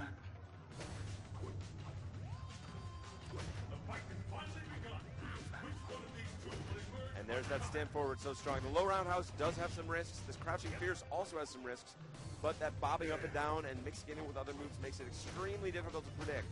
Yeah, that standing forward kick is one extra active frame. Zangief standing strong, a little bit easier to hit, makes this fight, the balance of the fight, shifted a little bit in Rufus's direction. I want to note, I don't know if Snake Eyes has hit actually any buttons this entire game. We're about 40 seconds into the match. He hasn't hit a button. And you know what? That's the problem with a lot of people who try to start playing Street Fighter. The first thing they do is hit buttons. And it's really about when to hit buttons that makes Street Fighter what it is. That is the unsexiest description possible of this game. I know you want to hit the button, don't you, kid? Well, no dice. You don't get to hit the button. This game is about not hitting buttons, as you can see by these best players in the world. Anyway, we've seen a few buttons. He's finding, pushing him, wants to track him down. Ricky, very strong, not backdashing, challenging him to go for those grabs. And you see Snake Eyes, that whole time he was down in life, not worried about it. One combo, and he got him up to about even in life. He's still down just a tiny bit, but now he's up. How is he doing this? How does he have the life lead? He's been immaculately blocking. Watch out for EX Messiah kick. Rufus has built an entire super bar a while ago now, just by making him block moves. Wow, nice counter hit. 10 seconds left. I don't even know what to say about this. Like a new thing. Beautiful forward throw, but you know what? What's he's it still gonna down be? in life. Oh, it gets the trade. Baits out. EX just goes okay for it. Yeah. Oh, he used the meter. Interesting. I'm not sure about that choice, but just wanted to be safe. Maybe a little bit of muscle memory coming in. Yeah. And Snake Eyes does know he's on the brink of elimination in this match. Ricky looking similarly active. Snake Eyes, his counter basically, okay, all my moves are bad, I will do nothing. That is amazing. Like, I don't know, I mean, on paper that seems to make a lot of sense. And every time he hit it so far, it's been one of the right buttons. He has been so efficient with them. Beautiful choice for Ricky, going low. Get away with one. Yeah, Zangief with a slow forward dash. Not going to be able to focus dash forward, punish a lot of moves in the game. That is one of them, that low fierce. But Ricky's so good at throwing it out in very odd timing. Very hard to predict properly. Yeah, and Zangief even then has a hard time focus punishing that. There's so many extra frames on that forward dash. And you could guess, you could focus backdash a bunch of times, but then all you're doing is losing ground. Yeah, You're pushing yourself backwards. And Ultra Meter is not usually the difference maker in this match for Zangief. Oh, he's in. Oh, he just went for it. Okay, I think he needed to represent that because Ricky had been sitting there and not backdashing for a while. I think Snake Eyes is actually happier when his opponent does mash on backdash. Much more common and theoretically better escape plan. Right, and if you build up their confidence in that option, it becomes easier to predict. He's going in. Not enough meter there for red focus into Ultra. A little bit of work to do, but he's doing it. He has Snake a life Eyes. lead now. Has he cracked the anti-Zangief Rufus? Oh, beautiful stuff from Ricky. Now Ricky with the life lead. And showing such great control. Oh, now he finds a full roundhouse. Baits out the... Oh, he gets a same willing timer scam. No, just keeps him locked down with the jab. Oh, Closes it jab out. back fierce from Snake Eyes. Gonna take it from Ricky Ortiz. If you remember, Ricky, part of the Team NorCal at Southern California regionals when Snake Eyes did the reverse OCV and took out all 5 NorCal players in a row. He took out Ricky in one of the most crazy comeback fashions. NorCal went up. Yeah, that was an incredible set, but Snake Eyes all over it, and Ricky looking a little rattled now. Ricky not a player who gets very easily rattled. But Snake Eyes may be one of the only people who could do it. Snake Eyes have actually been in the lab just since Friday. Here, actually at Evolution, like actually boning up on his game while here, because this is just an incredible change. Searching, he's got a significant life lead, doing very little. Okay, Ricky creates opportunity and finds it. Wow, that is so risky against Zangief, but he recognizes he's down in life, needs to make it happen. Well, Zangief has nothing that is throw invincible right away except for EX SPD. So it is kind of safe to get in there, even if you get a regular SPD, still about 2 or 3 frames of startup that can be thrown. Yeah, that's true. You can get some setups, but as you can see in general, Rufus wants to play very far away from Zangief. Now Snake Eyes gives himself the lead again. Oh, and again, does not take the bait from Ricky. And he's going to take that round as well. It's round 1 of game 2 to Snake Eyes, and Ricky now forcing. You can see Ricky not looking scared, but just like a little puzzled, like, You know, if we had the ability to track these kind of stats, I would say Ricky has probably hit 4 times as many buttons as Snake Eyes. And yet Snake Eyes is up 1 game to 0, 1 round to 0 right now. And also his reads on the EX Messiah kick, that flipping kick you'll see Rufus do. He has blocked every one of those. That's one of the most invulnerable, sort of high priority moves in the game. A great attack. Ricky usually very good with landing those and being able to guess correctly against his opponent. Snake Eyes has read him right every time so far. Snake Eyes is allowing Ricky to establish a rhythm, a pattern of his attacks. That's how he is getting those little tiny hits in the EX Queen hand. Oh, Ricky showing some new tech of his own. And in a weird way, he's okay with blocking low fierce because Ricky was full on meter. So Ricky's not gaining any meter, but Snake Eyes is. Oh, here we go, more EX Queen hands. That was... I hope we get a chance to talk about that. That was such a cool exchange, but I want to stay focused on what's actually happening right now. That stand strong technology into the EX Tornado that we saw is a neat punish. The stand forward kick you see there cannot be comboed. The stand strong can be comboed. And it will create a vacuum effect that pulls Zangief towards him. But Snake Eyes has made the adjustment after getting hit by it exactly once to stand at a perfect range where the oh, he got him! But running out of time. I'm sure he wanted to go for Ultra. He can't use it anymore. Not enough time on the clock. Oh, he uses all of his meter. He went for it, but a great low block from Ricky Ortiz. What a read. Ricky Ortiz is going to come into the last round with a full bar. Snake Eyes only up 1 game, so Ricky can even it up this round. Snake Eyes finds first blood, now out of meter, not able to pursue. And that's the thing, Snake Eyes was trying to bait that standing strong in EX Tornado by standing at a crazy range just at the edge of it, where even though he would get sucked in by the Tornado Blast, it would not actually hit him, and he could punish Ricky, which he actually pulled off. I thought were completely amazing on the fly adjustment, showing you all the things that are going on in Snake Eyes' mind. For as much as he's just sitting there blocking. Like, he's playing an incredible game. Great sweep from Ricky. Oh, again, very right few options for Zangief on wake up to counter throws like that. Looking. Wow, another surprise jump in, which is used sparingly. And that light green hand is safe on hit now. It is -2. Very few characters can actually truly punish that on hit. Zangief is in a deficit, but... And he knows he can just sit there and force Ricky to come to him, which Ricky definitely doesn't want to do. But without this round, he's going to go 2-0 with a character that should be dominating Zangief. Well, especially the way we saw Ricky play it against Itabashi yesterday. Yeah, I mean, on need Friday. a test case, there can be no clearer one. Oh, but he missed it. He didn't missed the combo. believe. He didn't believe it was going to hit. He was going for another mix-up. Oh! And the lariat punishes both options, the low and the high. And I love his face. Such complete composure, like, yes, I have dominated this unwinnable matchup. Same thing right there, Ricky. You can see his game face as well. Snake Eyes going up 2-0 versus Ricky, and a great start for him. Oh my! Combo video style stuff, and he's going to get out of that corner and bully Ricky a little more. Ricky looking for it. Oh no! Oh! This is the Snake Eyes special. He's in your head. Now you're dizzy. The focus attack into the German pile driver that's going to close it out. I want to talk about that SPD for a second. You see him take a far step. He walked way farther than he needed to be, but that's because he knows people tend to do reversals right after you finish touching a button or try to jump away. So he wanted to see if he jumped first, and when he doesn't, you're pretty confident that they're going to stay on the ground. So by doing a slightly delayed SPD, he prevents himself from getting punished by the backwards jump. A great bit of extra information, and RG Snake Eyes, after round one with a perfect, is on match point again of sending Ricky out of the tournament, I believe in 5th place. Or that character that should just lose. Yeah, according to the current meta, this should not be possible. But he's on the verge of a 3-0 and opened up this game with a perfect.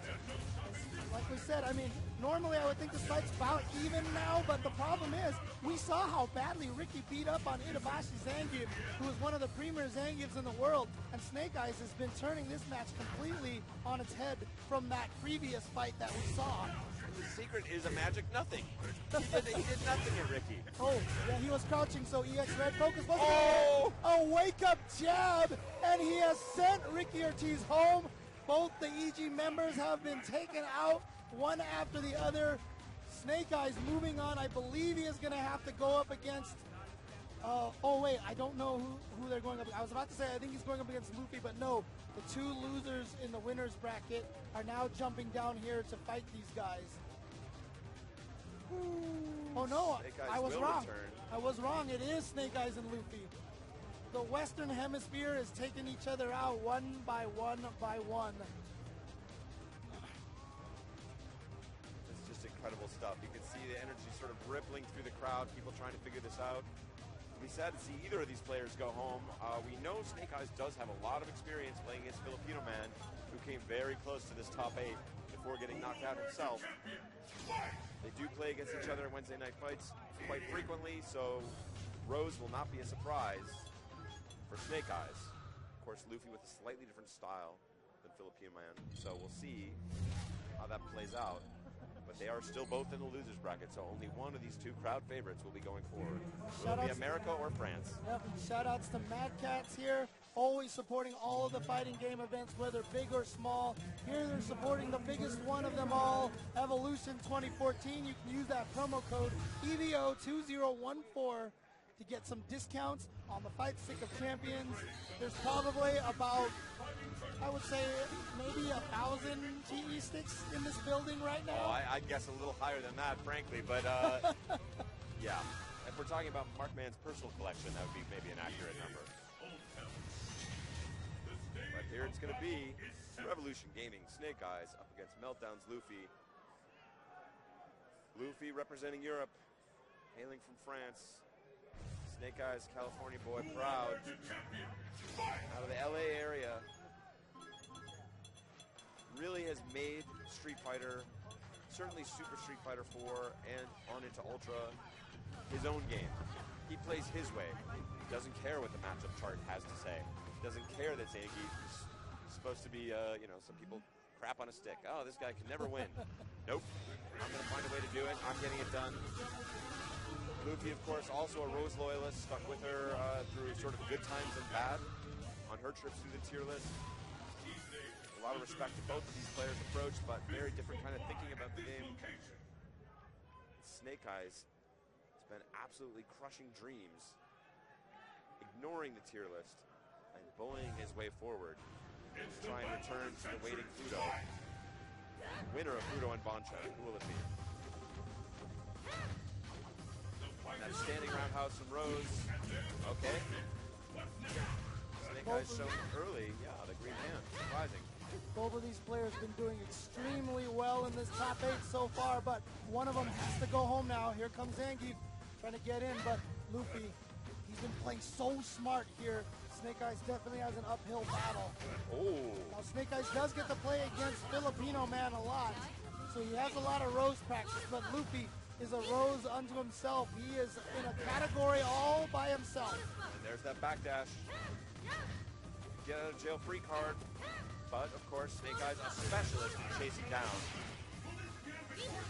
We see Luffy, who does usually play the Ultra 2 orbs that we talked about, of course going with Ultra 1, which is extremely strong against Zangief in particular. Yep, she can throw out the Ultra 1 even while her fireball's on screen, so if Zangief jumps over it, it's a pure anti-air. Oh, beautiful slide to get right in And there. all combos. And using the super just to take that round again. Rose, not a character who's reliant on her meters, and she's willing to spend it like that when Combo she meter needs to. stuff. Yeah, very cool stuff. She knows she can get it back. Oh, wow. Very, very gutsy and slick from Luffy. Oh, again, such a slippery character.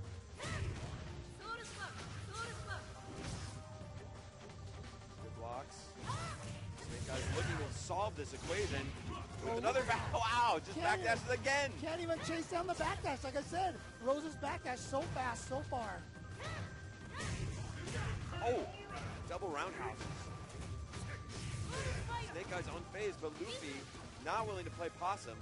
He's waking up swinging in all these circumstances, not able to let Snake Eyes get his game going.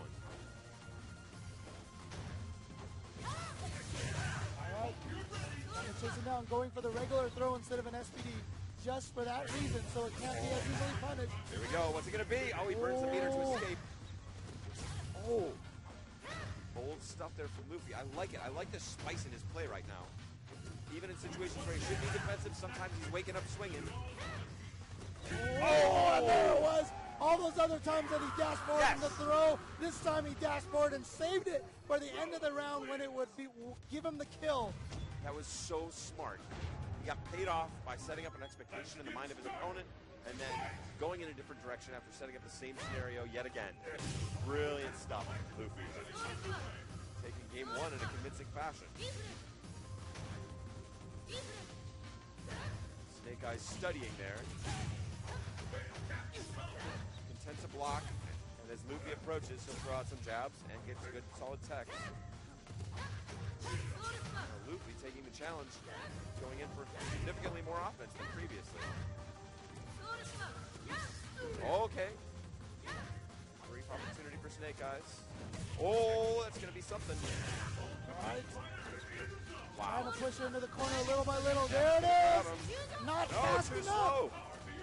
Oh, and chases her down, catches her in the corner. She's lost one of her major weapons in this fight now. Oh, snuffs the crouching fears. And smart for Snake Eyes not even to use the EX version. Knew that the light one would just kill. Luffy knows he let one slip away from him there. A little bit of a sour face on, as is appropriate. A lot of passion in these players. Every single time I see one of these players eliminated, it just makes me that much more sad, but also more excited for the player that moves on. Yeah, there is an absolute reason in every of the EVO finals we've seen here today, there have been tears coming out from grown men trying in every situation. There's a reason why. The passion is real. This whole year has been full of tears from everybody winning their games. The emotions have been running high here at Evolution. No doubt everything will be the same at the end of this day, but we still have a long road for all these players. Snake Eyes looking so strong now. Has he figured out Luffy? Okay, Luffy was creating some opportunities. What's it going to be? Goes into his own nothing to see if he can get Snake Eyes to overcommit. Snake Eyes not taking the bait. Snake Eyes so smart with the life advantage. So if you want to play this sort of like slow down poking game, fine. But now I've got the life advantage, man. You can't pull that. Yeah, that You forward gotta dash, the forward dash and the stand forward has not worked on Snake Eyes since that last round ender. You see how quickly, oh, did he catch a backdash? No. Snake Eyes is like, I don't backdash. People backdash against me. I'm going to stand here and just wake up like a man. 1v1, and you can see the concern on Luffy's face. Yeah. He's wondering, what happened? That was a big shakeup. Yeah, it just went from my pure domination in that first game to Snake Eyes winning 2 rounds in a row like that. So he's trying to figure out, and there's that head tilt. Yeah, we've called that out. Oh, no. And for a man who might have been a little concerned before, he's going to be even more concerned now. Okay, back on his feet here. Good stuff. Resist that initial wave of aggression from Snake Eyes. Smelling he had the mental advantage. Wow. Yeah, that works like it's supposed to now because it's so much faster. And even then, oh, we got him. Oh my God. That was crazy range. Look at Snake Eyes doing the classic Zangief thing that Snake Eyes virtually never does, which is just bully his way in there. Well, we talked about how Luffy is not scared to use meter. The one thing that I'm learning about Snake Eyes in this top 8 is this man is not afraid to burn meter even when he's about to lose. Oh, we got him. Beautiful stuff, not quite enough to kill. And Luffy steals back that round. That was all Snake Eyes. Great stuff from him the whole way, and Luffy pulled it back, refused to say die. Very impressive stuff from the Frenchman. Beautiful clutch and execution on that FADC combo. Oh, counter hit? So it knocked him down, or did he jump? I'm not sure. And now he's on his back after another throw. Gets him low. Complete cob. Oh, again. But smart for Luffy says you chase one backdash down. My bet is you're not chasing both of them down. Gets away after the second time. And Luffy probably wishing he had that Ultra 2 just to get his feet back, but now... Oh, no! The Snake Eyes. That is so ridiculous because he's still out of range after that low forward, but he's sticking out a move to counter it and then getting Vortex sucked in by that pile driver. Unbelievably smart, next level stuff from Snake Eyes. And again, the key is that he doesn't use it a lot. You cannot keep using it because then it becomes an obvious tactic. He saves it for those moments that he really needs to get in. Or when he has a read that the opponent is just playing that footsie game, the no button touching game. And that's what gets me to the point about why I would call Snake Eyes a quote-unquote beautiful player. So there are things that you can reuse over and over again. Some of the Kami knockdown setups and the Akuma Vortex tricks. People sometimes get disappointed by those. Zangief, you have to make a smart read every time. Luffy here answering back. It's being forced to make those great decisions all the time and not having an autopilot kind of move to fall back on that creates beautiful play. And Snake Eyes is all about it. Yeah, but I don't want to be too unfair here to Luffy. He's been playing very beautifully. Oh no, great great stuff. escape, but not going to be able to land an ultra smart. Luffy knows that. Not going to waste the ultra and get it blocked. Oh! Startup is too slow. But Luffy still with a life lead here. All right, so that's a throw tech, so it might be setting up a forward dash into stand forward again. We saw that before. That's how he won a round. This match would be critical game 2, putting the opponent on match point, or on elimination point. Both men really want this. Oh! Finally! Luffy finds the counter to that low forward shenanigan from Snake Eyes. I like the aggression. Again. Guys, smart tech. Oh, big boot to the head again.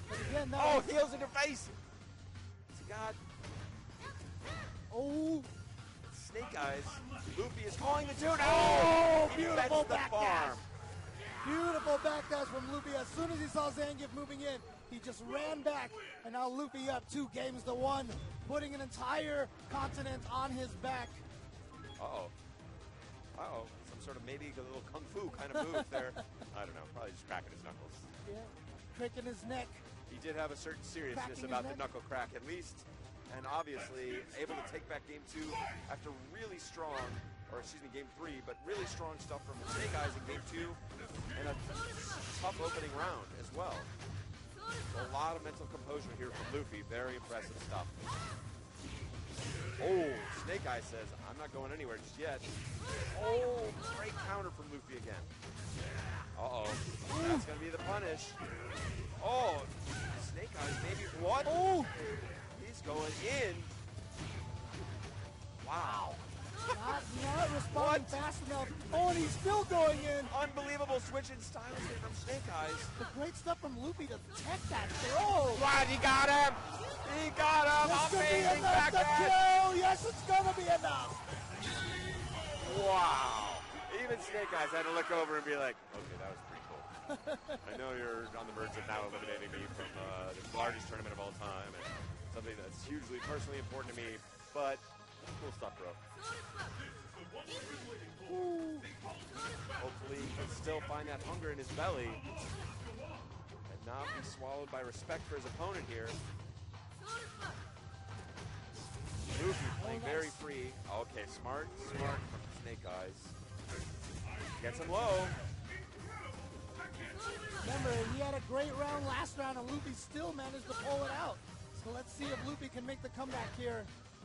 Obviously up to a very, okay, it's that roundhouse shenanigan that really let Luffy establish the pace in the round he stole from Snake Eyes. Okay, and a counter to that low blow and counter to the roundhouse. A lot of metagames going on here.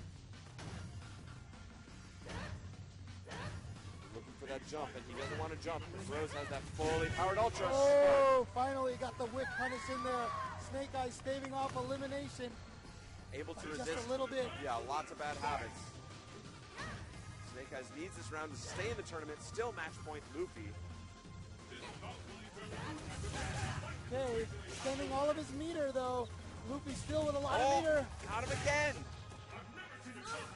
Luffy resetting. Oh, got him on the forward dash. Oh! Conserving meter, not gonna go with the EX green hands. Luffy. Okay, there he goes. Oh, what a hit confirming the super. Answering back in a big way. Getting Finding out of the open corner. screen. Yes, critical.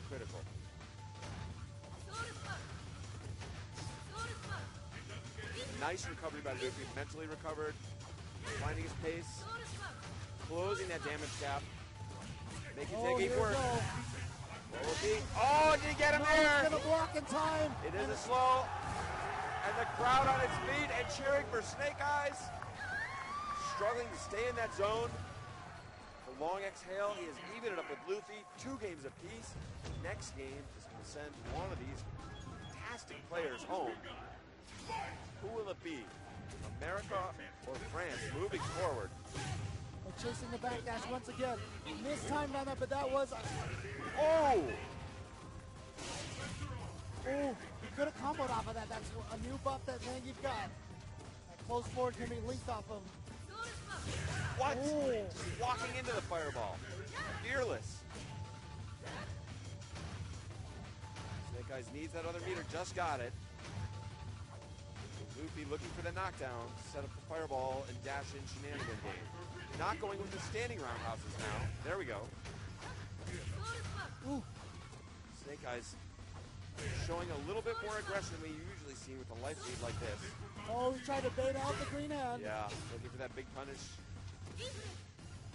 He's got enough meter to do it again. Luffy does do it again. Snake Eyes stands firm. Now Luffy without the meter. What? Get him! And now Snake Eyes is at match point. It is game point Snake Eyes. And look at that look on Match Luffy's point Snake face. Eyes. Luffy's not, he wants to go back to the select screen. No time for that. Oh, wow. Snake Eyes got a lot of information there. Got away with that jump in. Did not get challenged by Crouching Fierce or anything else. Luffy, very risky stuff.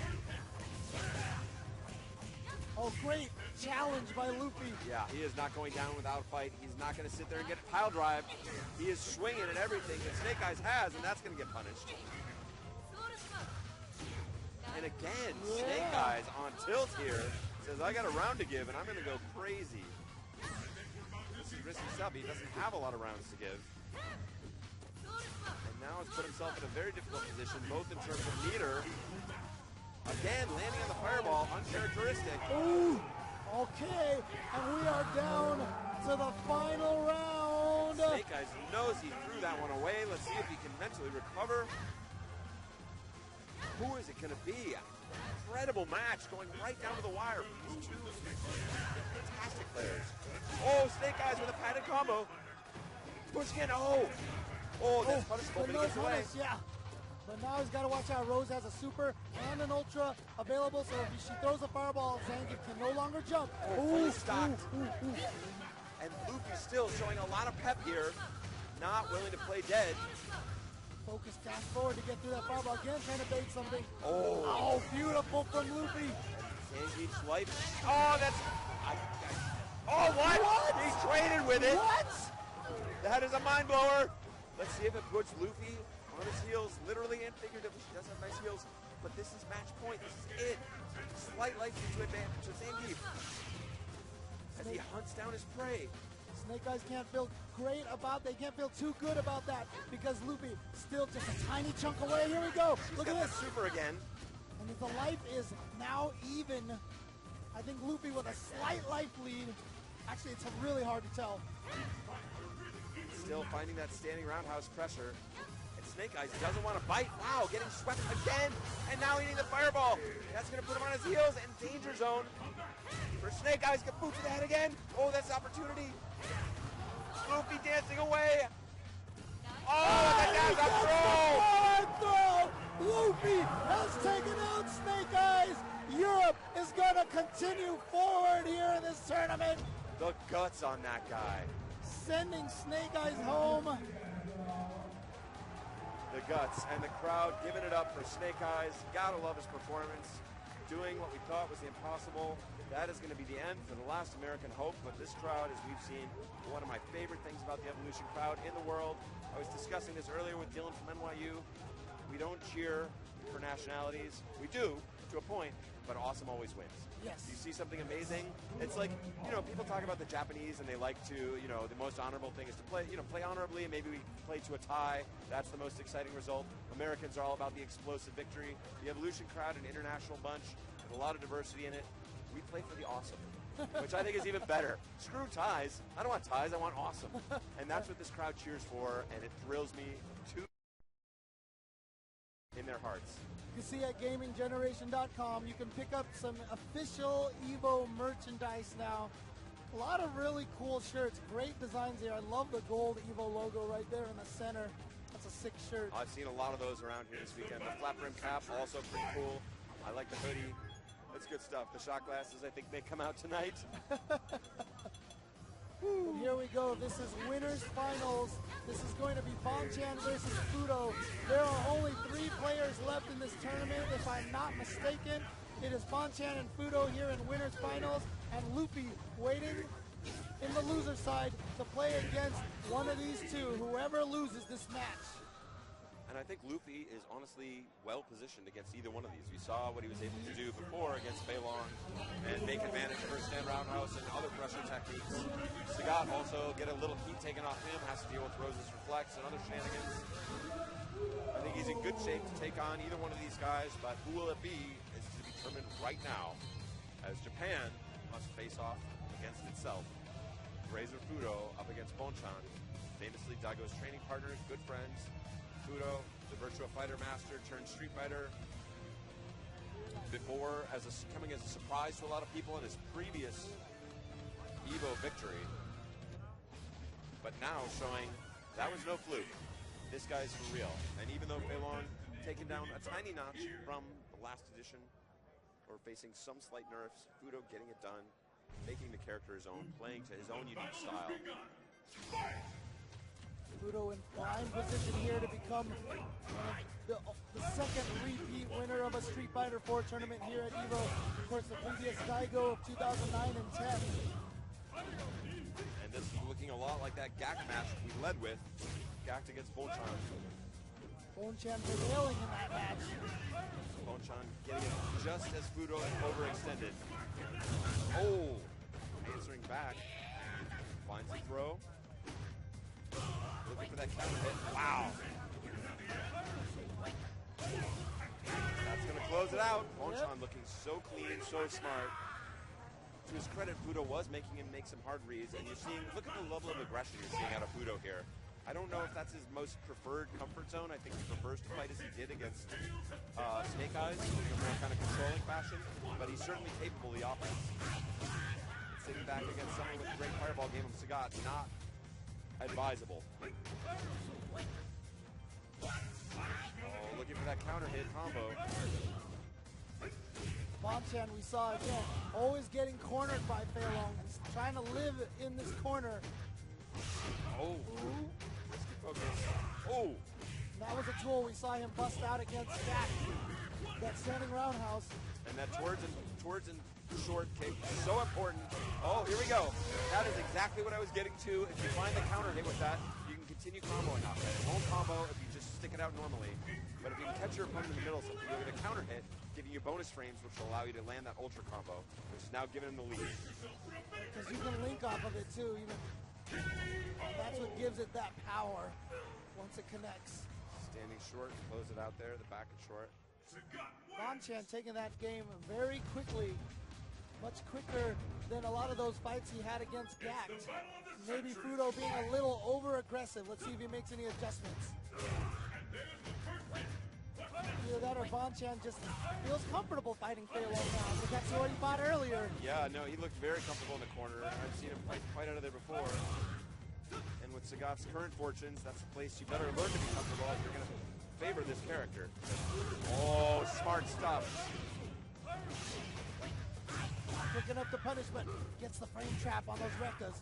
And yeah, Fudo taking a few risks there because he recognized the deficit he's in requires them. So smart.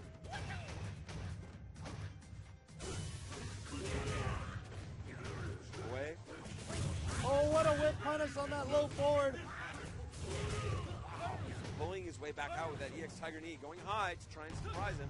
Fudo not taking the bait. Trying to get in there with that chicken wing.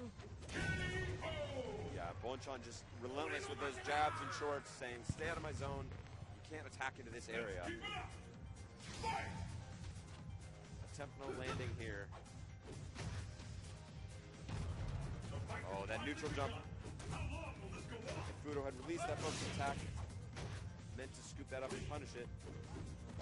Wow, trading blows, swinging in and out of that space. And there it is, catching him with a focus attack. Tiger Knee does have that focus breaker property. Oh, it's a big triple. And it's just going to take the space. Doesn't want to burn the meter for extra damage. Not important in this situation with the life lead. Oh, that's punishable. Here it Finds comes. it. Trying to get him once again back. And this corner has not been the bonanza that I think Fei Long usually finds it. Oh, big whip. opportunity. Oh, again, he has punished that lead against Gact, and here he punishes it on Fudo as well. Fudo, of course, Fei Long master, one of Fei Long's great strengths is his focus attack. It is relatively quick, it is relatively huge range. And if you can release it early, you can get a lot of surprise crumples. Very, very strong technique. But the genius of Bonchan Sagat is to be able to turn that on its head, using your own strength to become your greatest weakness. Taking game 2 and match point Bonchan. Neither one of these gentlemen will be eliminated at this juncture, but will be sent to the losers bracket if Fudo can't find his feet. Yeah, where Luffy is waiting for him.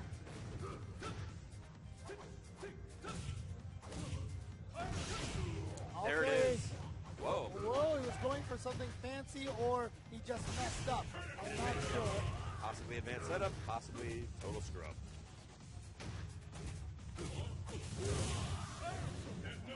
There you saw again, being able to combo off that short, that step low. Is that even? Bonchan accepting. Oh, wow. Oh, he's Could be in. very Look at close. this. Chip damage? Yes. Again, that little off, just off the reversal timing low jab. Yeah. So if they do a wake up uppercut, you block. But if not, then you low jab into Rekka. Very tricky stuff. High level. Oh, great counter. And converts into the full combo on the ground. Ow! Oh, Goes to stun. all of his buttons are just hitting. Fudo wants to stay in because he doesn't want to let that stun go away. Exactly, and every time, even though you're blocking, your stun meter will not drop. Oh, finally finds a throw. Fudo looking like an absolute bully. Oh, he's just going to throw it out. Oh, he got it! It worked! When you're a man with nothing left to lose, you can afford to take chances like that. Just like that, Bonchan has put himself back in this. Can he steal it from Fudo? He's got to watch out, EX. That's enough. going to do it, yes. Exactly. Good stuff, and Fudo puts his mark up on the board. Still 2-1 Bonchan. But it was a strong 2 rounds.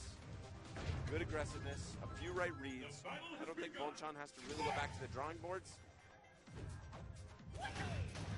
He needs to just continue playing his game and maintain mental composure. So difficult after such a long and grueling tournament. Here to close out Evolution 2014. Again, Sagat's back to the wall. Position that Bonchan loves.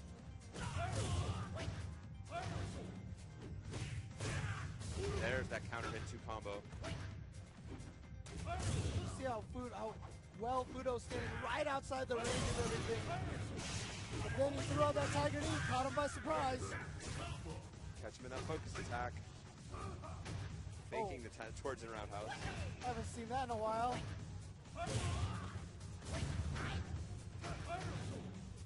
Pressure and the dance again.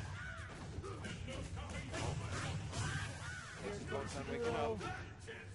Fudo with a lot of the momentum now. He's won the last game in here with a huge... Oh! Ah, very nice stuff from Fudo. And Bonchan in that situation did not have enough meter to cancel that uppercut into an ultra. Kept him out of serious contention there. Fudo, smelling blood, just goes for the uppercut. He's now 1 round away from tying this match up. Now Bonchan doing some bullying of his own across the center line for the first time in a long time. Alright, catches him with that reversal, Rekka. Good aggression. And just like that, Fudo has cornered his opponent again. Let the hunt begin. Oh, nasty stuff. We saw in that first game how Fudo was over-aggressive, and I was just about to say he'd been playing so much safer than that, and then he went in a little too hard. Got hit by that full combo. Delayed wake up to get that meaty fireball to miss. What a punish. 1, 2, 3 into Ultra. That's unbelievable punish. And look how much damage that did. He's got enough life to risk chipping him out with these EX records. Oh, he had the better. Oh! He went for it. He went for it. Even Bonchan knows what a risk that was. Nodding his head like, okay, good stuff. You gotta love it. A man with nothing to lose, the most dangerous man in the entire world. That was Bonchan in that situation. He steals one away from Fudo. And is still match point for Bonchan. Will Fudo be sent to the loser's bracket?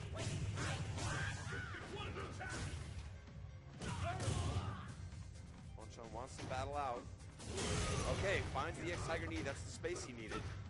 But can he find the damage to close that gap? Backdash still a good option for him. Okay. But again, he's not happy to lose that meter.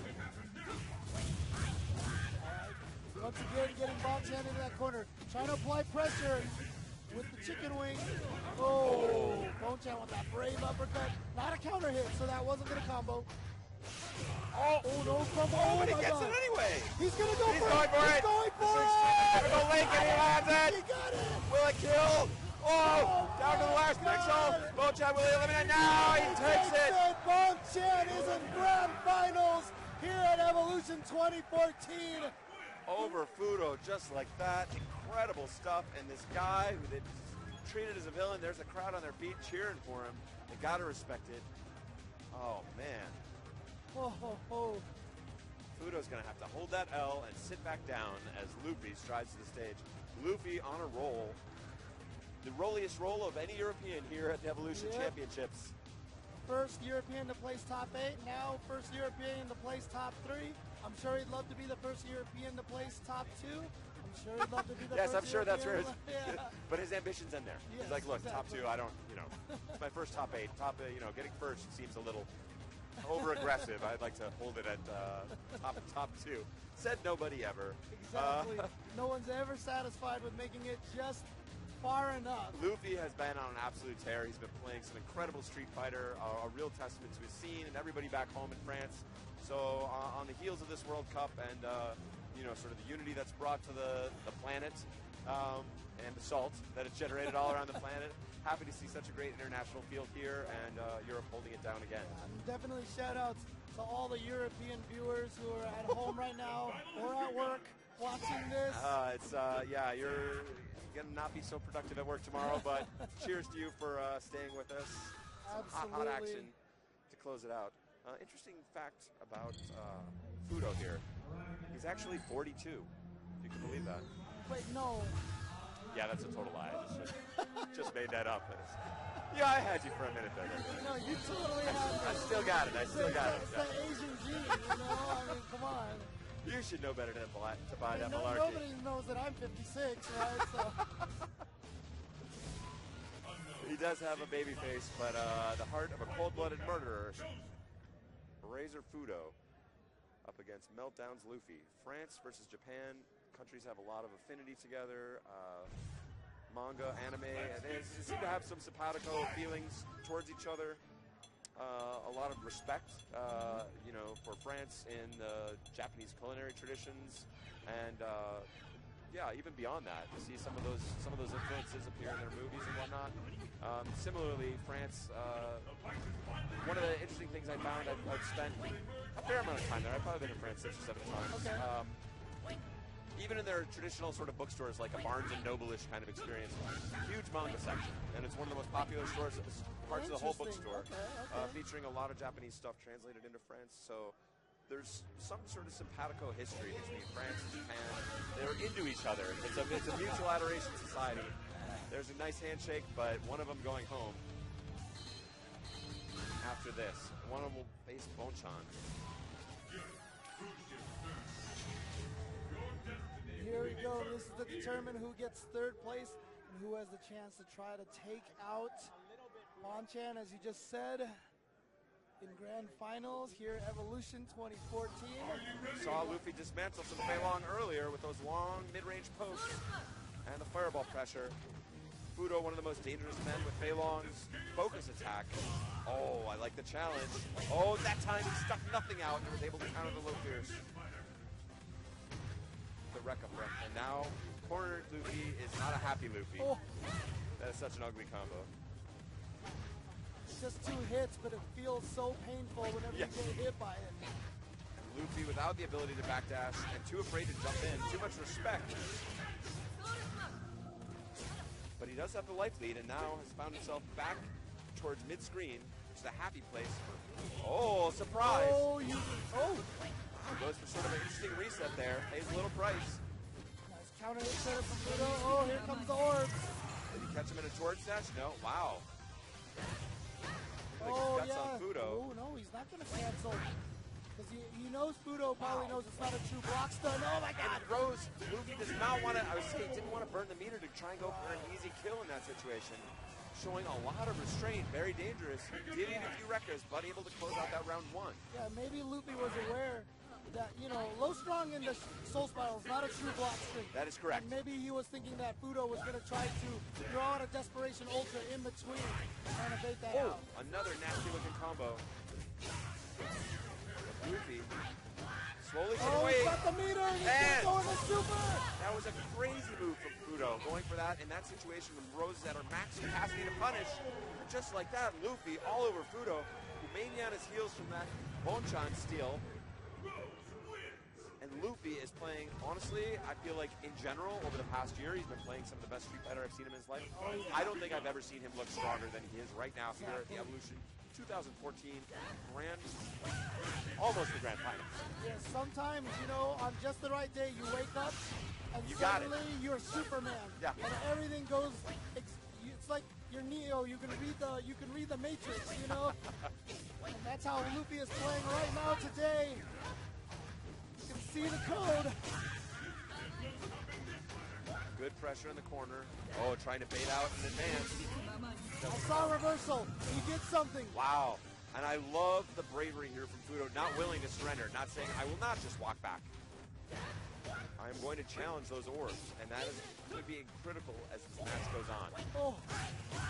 Wow, he's going for it again with those records. Those so risky. We saw him eat a full super combo before to close out game one. Luffy smartly blocking. Oh! Oh, again! And those are those moves that I think that's what gives Rose the edge in this match over Fei Long. That standing roundhouse and just the ability to control that space that Fei Long wants to be in. Oh, he faked the slide and then went for the real slide. And all of these fakes are basically meant to interfere with your opponent's reactions. So they can't quite, they might be looking for something. You feed that expectation and then get them trying to react to the wrong thing. Oh, and that forward dash throw, which we've seen Luffy use so much, so intelligently. If we've seen this man willing to close out Snake Eyes by dashing up and throwing and taking faith, he will do it to anybody. He is showing the perfect amount of fearlessness here so far. Woo. Wow. Dancing around, gets away with it. And Luffy is up 2 games to 0. You can see how pumped he is. Those are the eyes of the tiger, and those are not. I will say, Fudo, extremely dangerous player, but a little chin rub there. He's going to have to do some thinking. This can also be a little bit of a tell. Luffy knows now, if he noticed that Fudo is a little bit on the ropes. Wow, threatening that level 3 focus. But it's been all great stuff here from Fudo so far to open this. Even including the way he punished that first stand roundhouse. But Luffy not afraid. He's going to say, how do you like the corner Fei Long? Oh, finds the throw. Wow, and again, threatening that level 3 focus. Luffy is playing with confidence. You can see it in his gameplay. He's not questioning himself. No. Even when he gets beat on something, he's just right back at it. Okay, good challenge. He's now got a slight life deficit. Oh, great completion. Wow. Right through one of Fei Long's low strongs. And he's really not allowing Fudo to dictate the pace of the match. He's swinging at him. Oh! Great stuff there.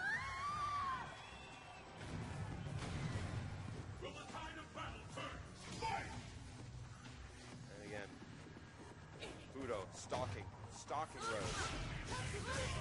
Nice punish by Luffy. He's approaching. Oh, dashed under again brilliantly.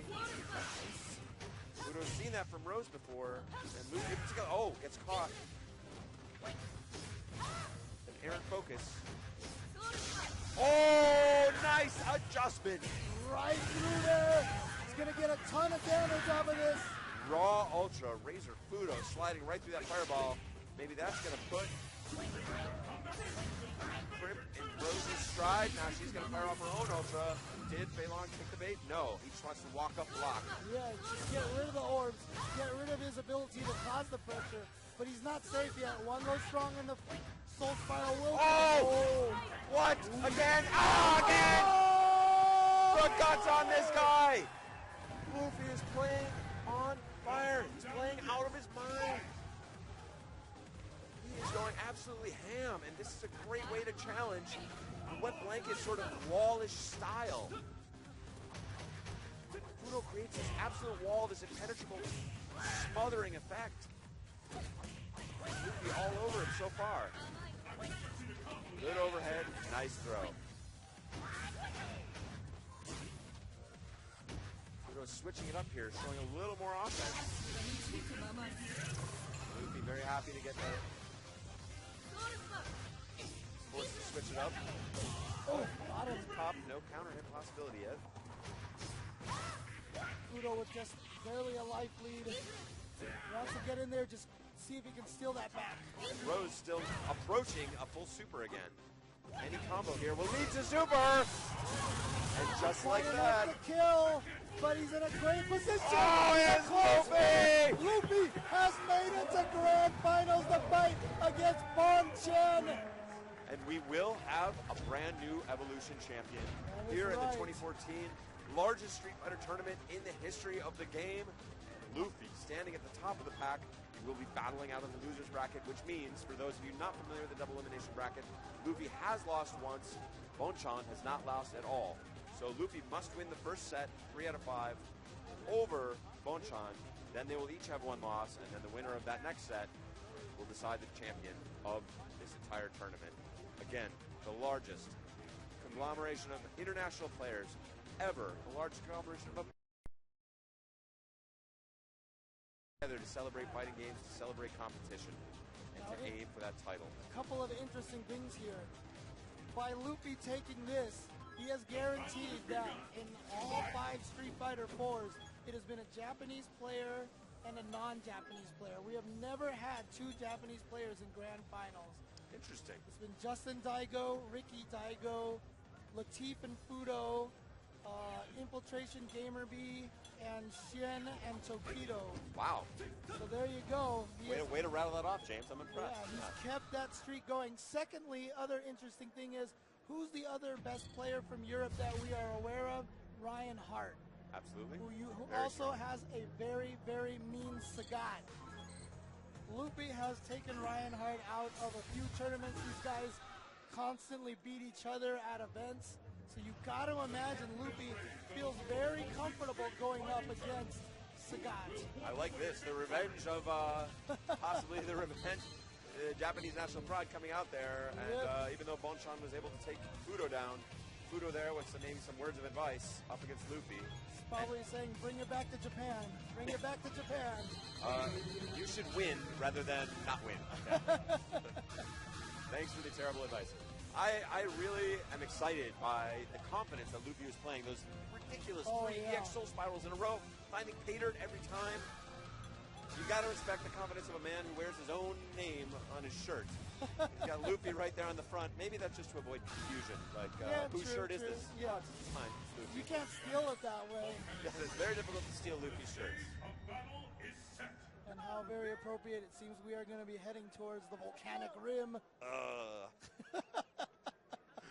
The trolliest stage in all of Street Fighter will be the home potentially to our finals. No, it's going to be home to just a button check. Yeah, okay, so maybe they're doing it just so they can go to character change and get a different random stage. Okay. Advanced anti-volcanic rim strats. Exactly. From these 2 great champions. Both looking for their first championship. Good handshake, I think heartfelt. Luffy keeping his eyes on the screen. There's again both of them going through the pre-game routine to center themselves, find their mental balance. I am going to call that some sort of Kung Fu advanced thing. It's the second time he's done that same exact routine. I thought it was cool. Okay, Bonchan showing rare emotion. Unlike some of the other Japanese that come over here and seem to like to get into sort of the international or more American WWE almost style of presentation, Bonchan really sort of holds it together. One of the first really emotional displays I've seen is watching him play to the crowd, looking for that support from them. The emotions running very, very high in this situation means a lot to both of them. Obviously, Bonchan would like to bring it home and prove that he deserves his place among the pantheon of Japanese all-time greats. Luffy fighting for European pride and for French pride. Vive la France. And it's going to be a nasty fireball battle, and there's the first absorb. Rose, of course, the option to reflect like that, or just absorb it, which will build her meter much faster. Showing the amazing meter advantage she has right now. Sagat definitely not really able to play this keep-away game with Tiger Shots against Rose as effectively. Oh, and Luffy went for it again because he knew if he hit it, he'd get the super. Wow. He's not going to use it. Interesting. Opting not to go for it. Maybe he doesn't even realize like how his meter is built. Just beats the Tiger Knee with Soul Spiral. This is a gutsy man right now. I love the way he's playing. Right at him. Such confidence out of Luffy. Whoa. Oh. Bonchan got away with one, barely avoiding that combo. Oh, Bonchan says, I read you this time. It's just like I said, remember when Fudo, he was worried about him going through that non-true block screen? Yes. Bonchan takes advantage of it there. But he might be able to chip him out. Oh! Wow. Save himself, but a forward dash in the throw. Not going to work. Oh! Woo! Boy. Luffy! After that incredible answer from Bonchan in round 1, challenging the false block string, answering with Ultra, Luffy does not lose composure and ends it.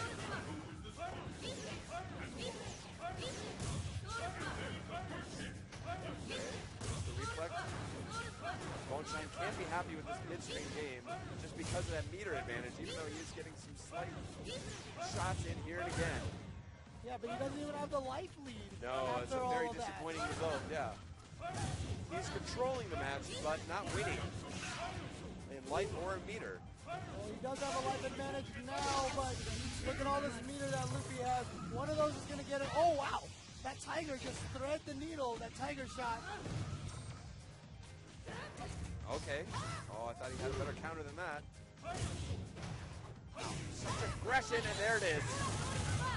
Firing off the super and pressuring. Will he stand forward? No. Pretends like he might have gone for it. Good tech. Not letting Bonchan out of that corner for free. Oh, again! Oh. Brilliant challenge on that false block string. And that could put a crimp in Luffy's trousers. Yeah, you see he's scared to go for the... Oh, you should be able to chip him out Is here. he going to cross him up? Yes, he goes for the cross up. Double chip. Nails it. Game 1 to Luffy. Luffy from France. Rocking back and forth in his chair. Now, Bonchan, I don't think doing this mercenarily, but definitely taking a moment here, and I'm sure Luffy not happy with the break in the action. He had the Eye of the Tiger completely on point.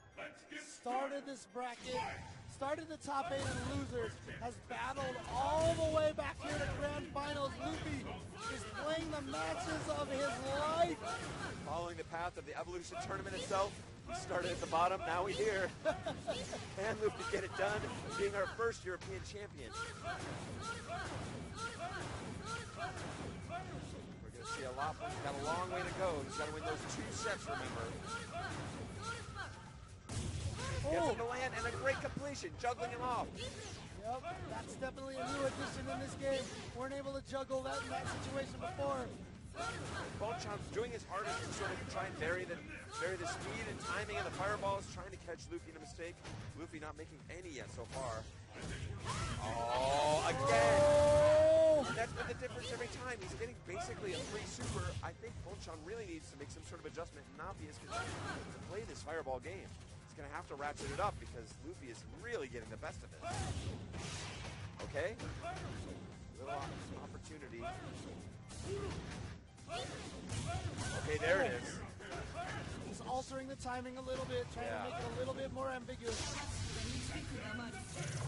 Let's get that virtually free Ultra. Can he find a challenge? Perfect timing on that. Doing They that have from the orb normally. save him, Yeah. yeah. Normally that would be punishable, but that orb comes in at the end. Only 10 seconds left. Oh!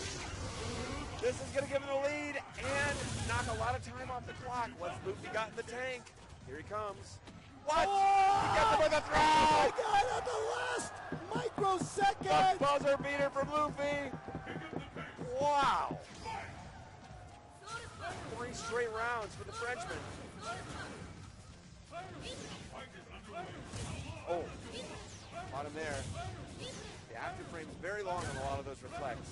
Very generous opportunity to reflect or focus to build Ultra. Scott is basically feeding Rose with those fireballs in many respects. Yep, and Rose once again with all that meter. Great punish there. That was unsafe. You gotta And distance again. it just right. 2 slides, wow. Luffy getting crazy here. Says, look, I'm fully stocked. I got Ultra, I got Super. What do you got?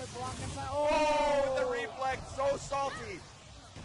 Oh, he's going for it. He got him. Oh, but The the orb orb saved hit him. afterwards, Yeah. yeah. The orb knocked him out. Look at Luffy. Oh. Bonchan not going down. We saw Bonchan with some tight defense in the corner before against a lot of Fei Longs. But Luffy so far has been playing like a completely different beast today. He's switching it up. Now Bonchan just sitting back there, playing denial of service attack, saying, if you come into this zone, I will hit buttons and knock you away. What's the mix-up? We go for that throw again. That's the timing for the throw. Great text for, oh, he got, oh! It's going to be right now. Will it be chipped? He's going for it. No, it doesn't hit. Oh, that's safe. He still gets it. Safe. Luffy now on the verge of resetting the brackets. Now here's the question that I have. Will Bonchan experiment with a different character? Because if he can experiment with a different character, he can figure stuff out perhaps for the next set. He needs to do something. He needs up. to do something. He is getting just really rocked. Ooh la la is all I can say. Like, that is everything is going Luffy's way. That was amazing stuff. Did you see those daggers in Luffy's eyes when he turned and looked? You know me. You watched. We've done enough of this together. We watched enough Street Fighter together to know. I love watching the eyes. Like, that's where the soul lives. You can tell winners and losers by staring into those eyes, and those are the eyes of a champion. 2 games up is also the mark of a champion, but he is still in this loser's bracket. Thing about it is, I don't know if Bonchan has a lot of secondary characters. I haven't seen him use. I haven't personally seen him use other characters besides Sagat. I've seen a little bit of Ryu play from him, but again, I can't imagine. That's not a great match against Rose either, and I can't imagine he'd want to pull that out in this situation. So you're right, this would have strategically been a good time to sort of experiment with a character alt choice if it was going to come. I think we can assume it will not be coming. This Luffy just going crazy with those fireballs. Bonchan taking a page out of possibly Snake Eyes book, giving him the old nothing. And again, as I described those fireballs before, they were feeding Rose and really powering her up. Maybe he's got that advice from one of the Japanese players, toning it down a little bit. Oh, you see right there, a fireball toss kind of turned the momentum around in favor of Luffy. And you can just see from Luffy's movement how confident he is. So fluid, a little bit miscue there. Didn't get the crouching strong to make that safer. But has this wonderful crutch ultra. Oh, bold stuff. Uppercut from Bonchan. It's going to make Luffy work for this. Good challenges from Luffy and finds the throw. And now Luffy backing off even though he's got a life deficit. Right underneath. Oh. Wow, Luffy. Okay, gets another one. Gonna let it rip. And I think Bonchan will challenge this. No. There it is. There it is. Too close for that slide. Yeah. Yeah. With the jab. He knew he only needed a trade, so I knew he would be wanting to not let her fully into that. Bonchan puts a round at least on the board. Wow, gets all the way under with the double dash. Doesn't use the super. Too many hits beforehand. Knew it wasn't going to do much damage. Yeah, the damage scaling through. Okay. Good blocks. Happy to build that Ultra 2. And now Bonchan showing a little more aggression, trying to cancel that white life. Oh, he gets it. And now, good life advantage for Rose. Once again, just using this to change the momentum. Wow. Great tech again. Bonchan playing so tough. Oh, great counter hit. Throw, Luffy now taking the life lead. And he's sitting there baiting, seeing if Bonchan would wake up with something big. He didn't go for it. Oh, nice. caught right through there. Trying to catch him with that close forward kick once again. Punished on that soul spiral. Oh, good pressure here. And Luffy answering back again, refusing to be bullied. Oh. Oh, wants that trade. Wow. Oh, he had the chance. So brave. That was so brave on Bonchan. What'll it be? Neither wants to commit. Oh, he made range! Oh, and Bonchan getting in there, taking one game. He doesn't want to go to a second set. He wants to take this now. Total composure. And now Luffy knows he may have let that one slip through his hand. Wow. He's getting up for a consultation. I don't know if things really went that poorly for him. I feel like he was really on the verge of some solid wins. He may have overcommitted in some circumstances. But I don't know if this is the point where I'd want to try and make any big adjustments. If it ain't broke, don't fix it. I don't really regard that as a broke round, or excuse me, game. For Luffy, I was pretty happy with the way he played, broadly speaking. Yeah, it just looked like Ryan Hart and some other the players just have some advice for him. So they want to give him some more information. And this is a very difficult situation. Obviously, Luffy's first time in an Evolution Grand Finals. But he's been in a lot of Grand Finals before. So you can't imagine that this is really that much more nerve-wracking for him than it would be for a lot of people. I must disagree, at least to some degree, on this one. I've seen excellent players who get on this kind of stage with this kind of stakes and completely crack. It does, it can get in your mind. I should say it does. It can. I don't know that it is. The way Luffy's been playing, I think you might be right that he's playing clean. And I like that start completing a very difficult Link series there. He's ducking, he's bobbing, he's weaving, he's dashing in, he's dashing out, he's reflecting. He's running this show. Wow. Woo! Got him again. Okay. Ooh. Oh, got him. Oh! Hits it out. I think he was. Both of them knew that range might have been so that the Soul Spiral wasn't going to connect. Yeah. So Bonchan went for it. He went to punish it. But Luffy said, you know what, this might not come, so I'm not even going to do it. And that's so smart because that had been Bonchan's #1 answer to him so far, is challenging this false block streak. Again, Luffy using that to his own advantage. Even a weakness can become a strength in the magical land of Street Fighter. Oh, he's going to get the juggle, yes. Good stuff. Oh, too close again, punish. Bonchan smells blood. Pushing. Luffy wants out. Does he give him a chance to activate Ultra? No. Okay, there it is. He's going to do it after the backdash. And he's got Bonchan in the corner. Bonchan, whoa, got right through there. Bonchan can challenge and does. Okay. Oh, no super. He wants to save it just in case. And this will now kill if he lands the super. Bonchan now wants to put block damage. Wow. What? Wow, Bonchan doing nothing. Yes! And the bracket has been reset by Luffy. Unbelievable. Luffy standing up, obviously happy with the advice he got, or maybe he's getting a little more where that came from. The collected think tank of Europeans, greatest Street Fighter minds, all there cheering him on, getting him their best. Do it for all of us. We have the potential here for the first non-Asian champion of Street Fighter 4 series here at Evolution, and it's not going to be from America. The chance is being I don't want to jumped play the at race by card. Luffy. I think Luffy might be Asian. Well, he's not from But he's a I don't know. I don't know where that breaks down. Stop the technicalities here. not to cut you out. You're absolutely right. Stop. Having, the first time somebody outside of, we've seen Japan, we've seen Singapore, Korea Europe. as Yes, well. of course, Korea, infiltration in his fine run. But we are right back into it, just like that. Luffy, in impressive fashion, winning that first set, 3-1. Reset the bracket. Now both men with a loss. Whoever loses here is out and in second place, and we will be crowning a new Evolution 2014 champion. It's going to be Luffy or is it Bonchan? This is the final set. Oh, bullying him with those false block strings now, saying, don't you want an uppercut? Where's your uppercut now? I talk about how Luffy is playing with confidence. I see the exact opposite in Bonchan. He is playing so tentatively.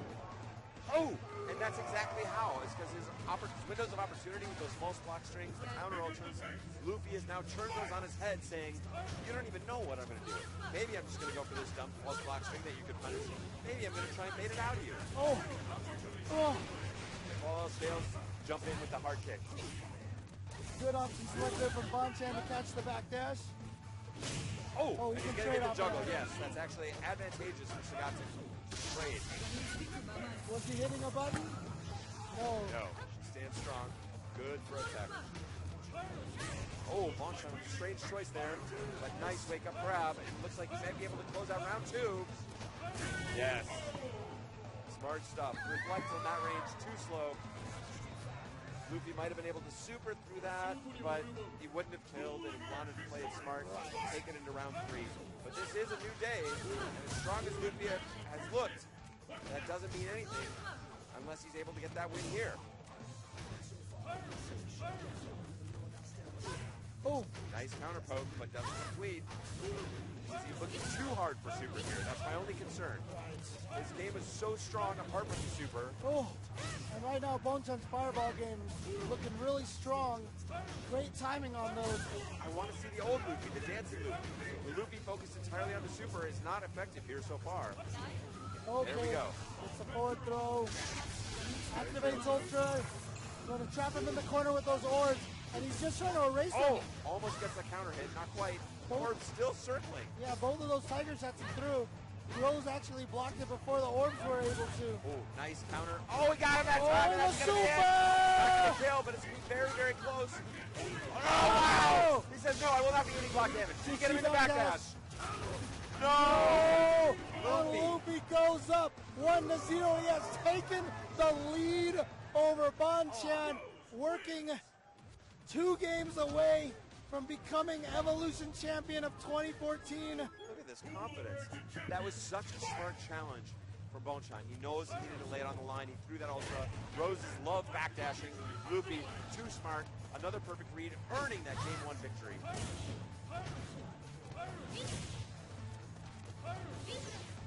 And now he says, what? You gonna feed me again? Let's do this. Okay, get him a little out of range. Rose looking so strong in this matchup. Complete comfort. So not the life advantage. He hasn't quite decided this round whether he wants to be in reflect range or up close pressure range. Activates the ultra.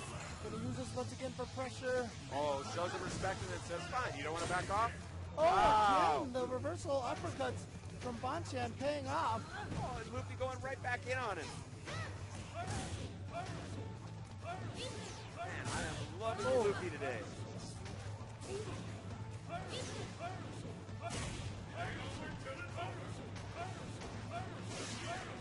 Pressure. That's ultra. Is he going to be able to recover in time? Yes. Yes, and saves both orbs at the same time. Still trying to get in there. Yeah. Sacrifices damage. Okay, there's the pressure. Bonchan withstands the storm. Wants to close this out. Knows his victory is in his grasp. What?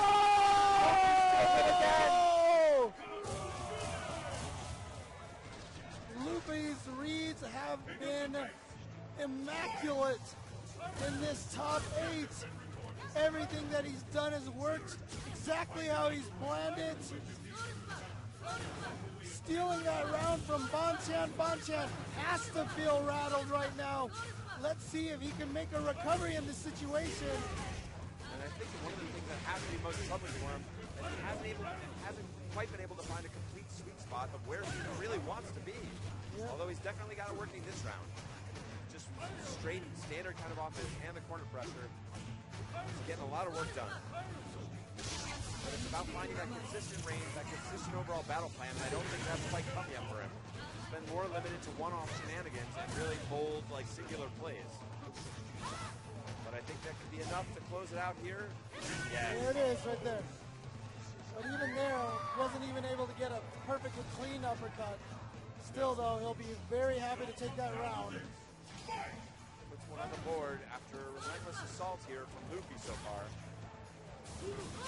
Wow. Oh, wow. Just to kill some of that momentum. Get Bonchan a little bit wary of throwing fireballs at too close a range. The fireball is looking like a liability in every way. Does it build ultra? Sometimes it builds her super. Sometimes it gets reflected in your face. Sometimes it gets drilled through. Or sometimes she just slides under it. Yeah. Oh, here we go. Right. Bonchan getting good damage out of that. Oh, good counter hit bait. Rain trap setups. Watch out for Dizzy. Is he going to challenge? Yeah, she's going to be safe from now. Oh, wow. Okay. Nothing tricky.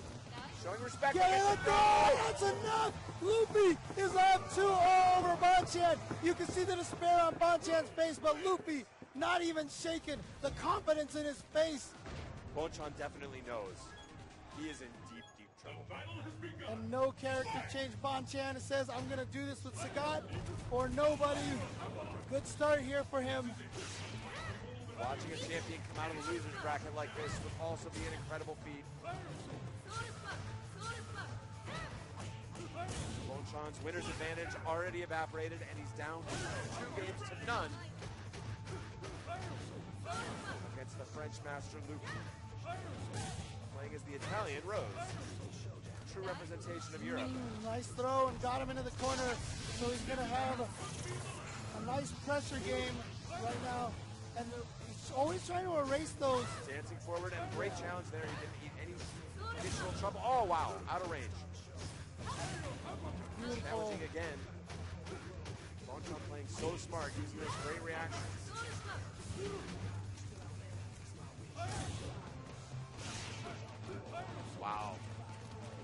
wants to close this out. He does get the ultra off. Be able to jump forward? No, goes for the reflex. Here she comes. He can win with the trade on the uppercut. Now it's run out. Okay, there we go. Yes. And he burns the meter to close that round out. Even with the big life advantage, some make trouble with this. In this situation, absolutely want to take that round.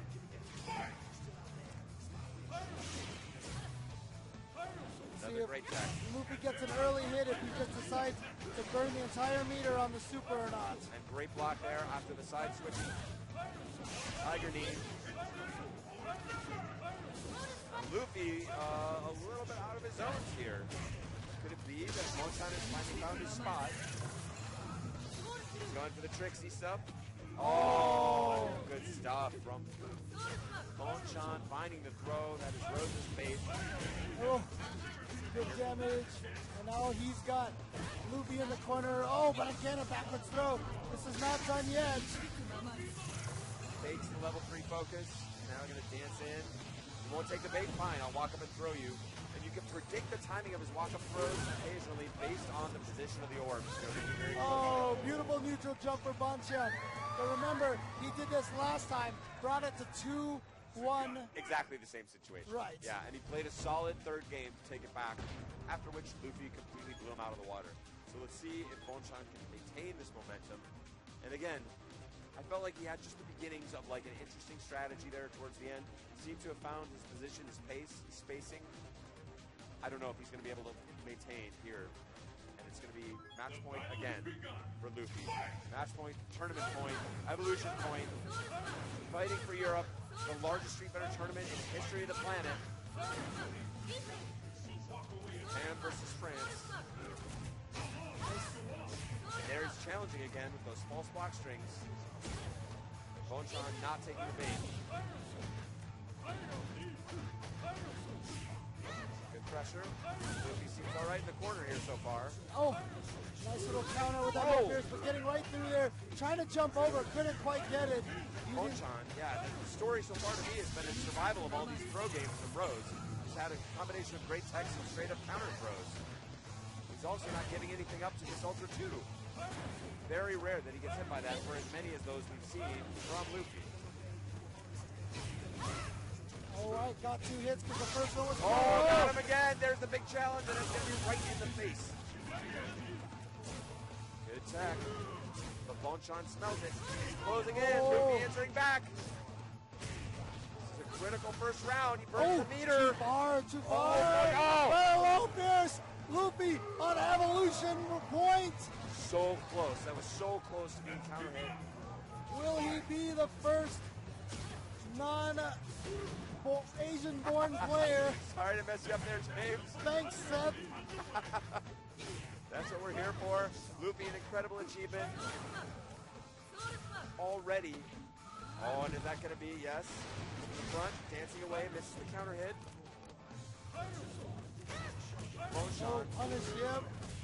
Oh, wow. He knew Bonchan was going to go for the throw, so he went for the close forward. Got the combo off of it. And Luffy sitting on the nearly ever-present super. I don't know how. I've never seen so much super meter. He's got all. Oh, that was it. He knew it, too. He avoided the counter hit, and Luffy is just going to be pressuring him. Those drills. Here comes Soul Satellite.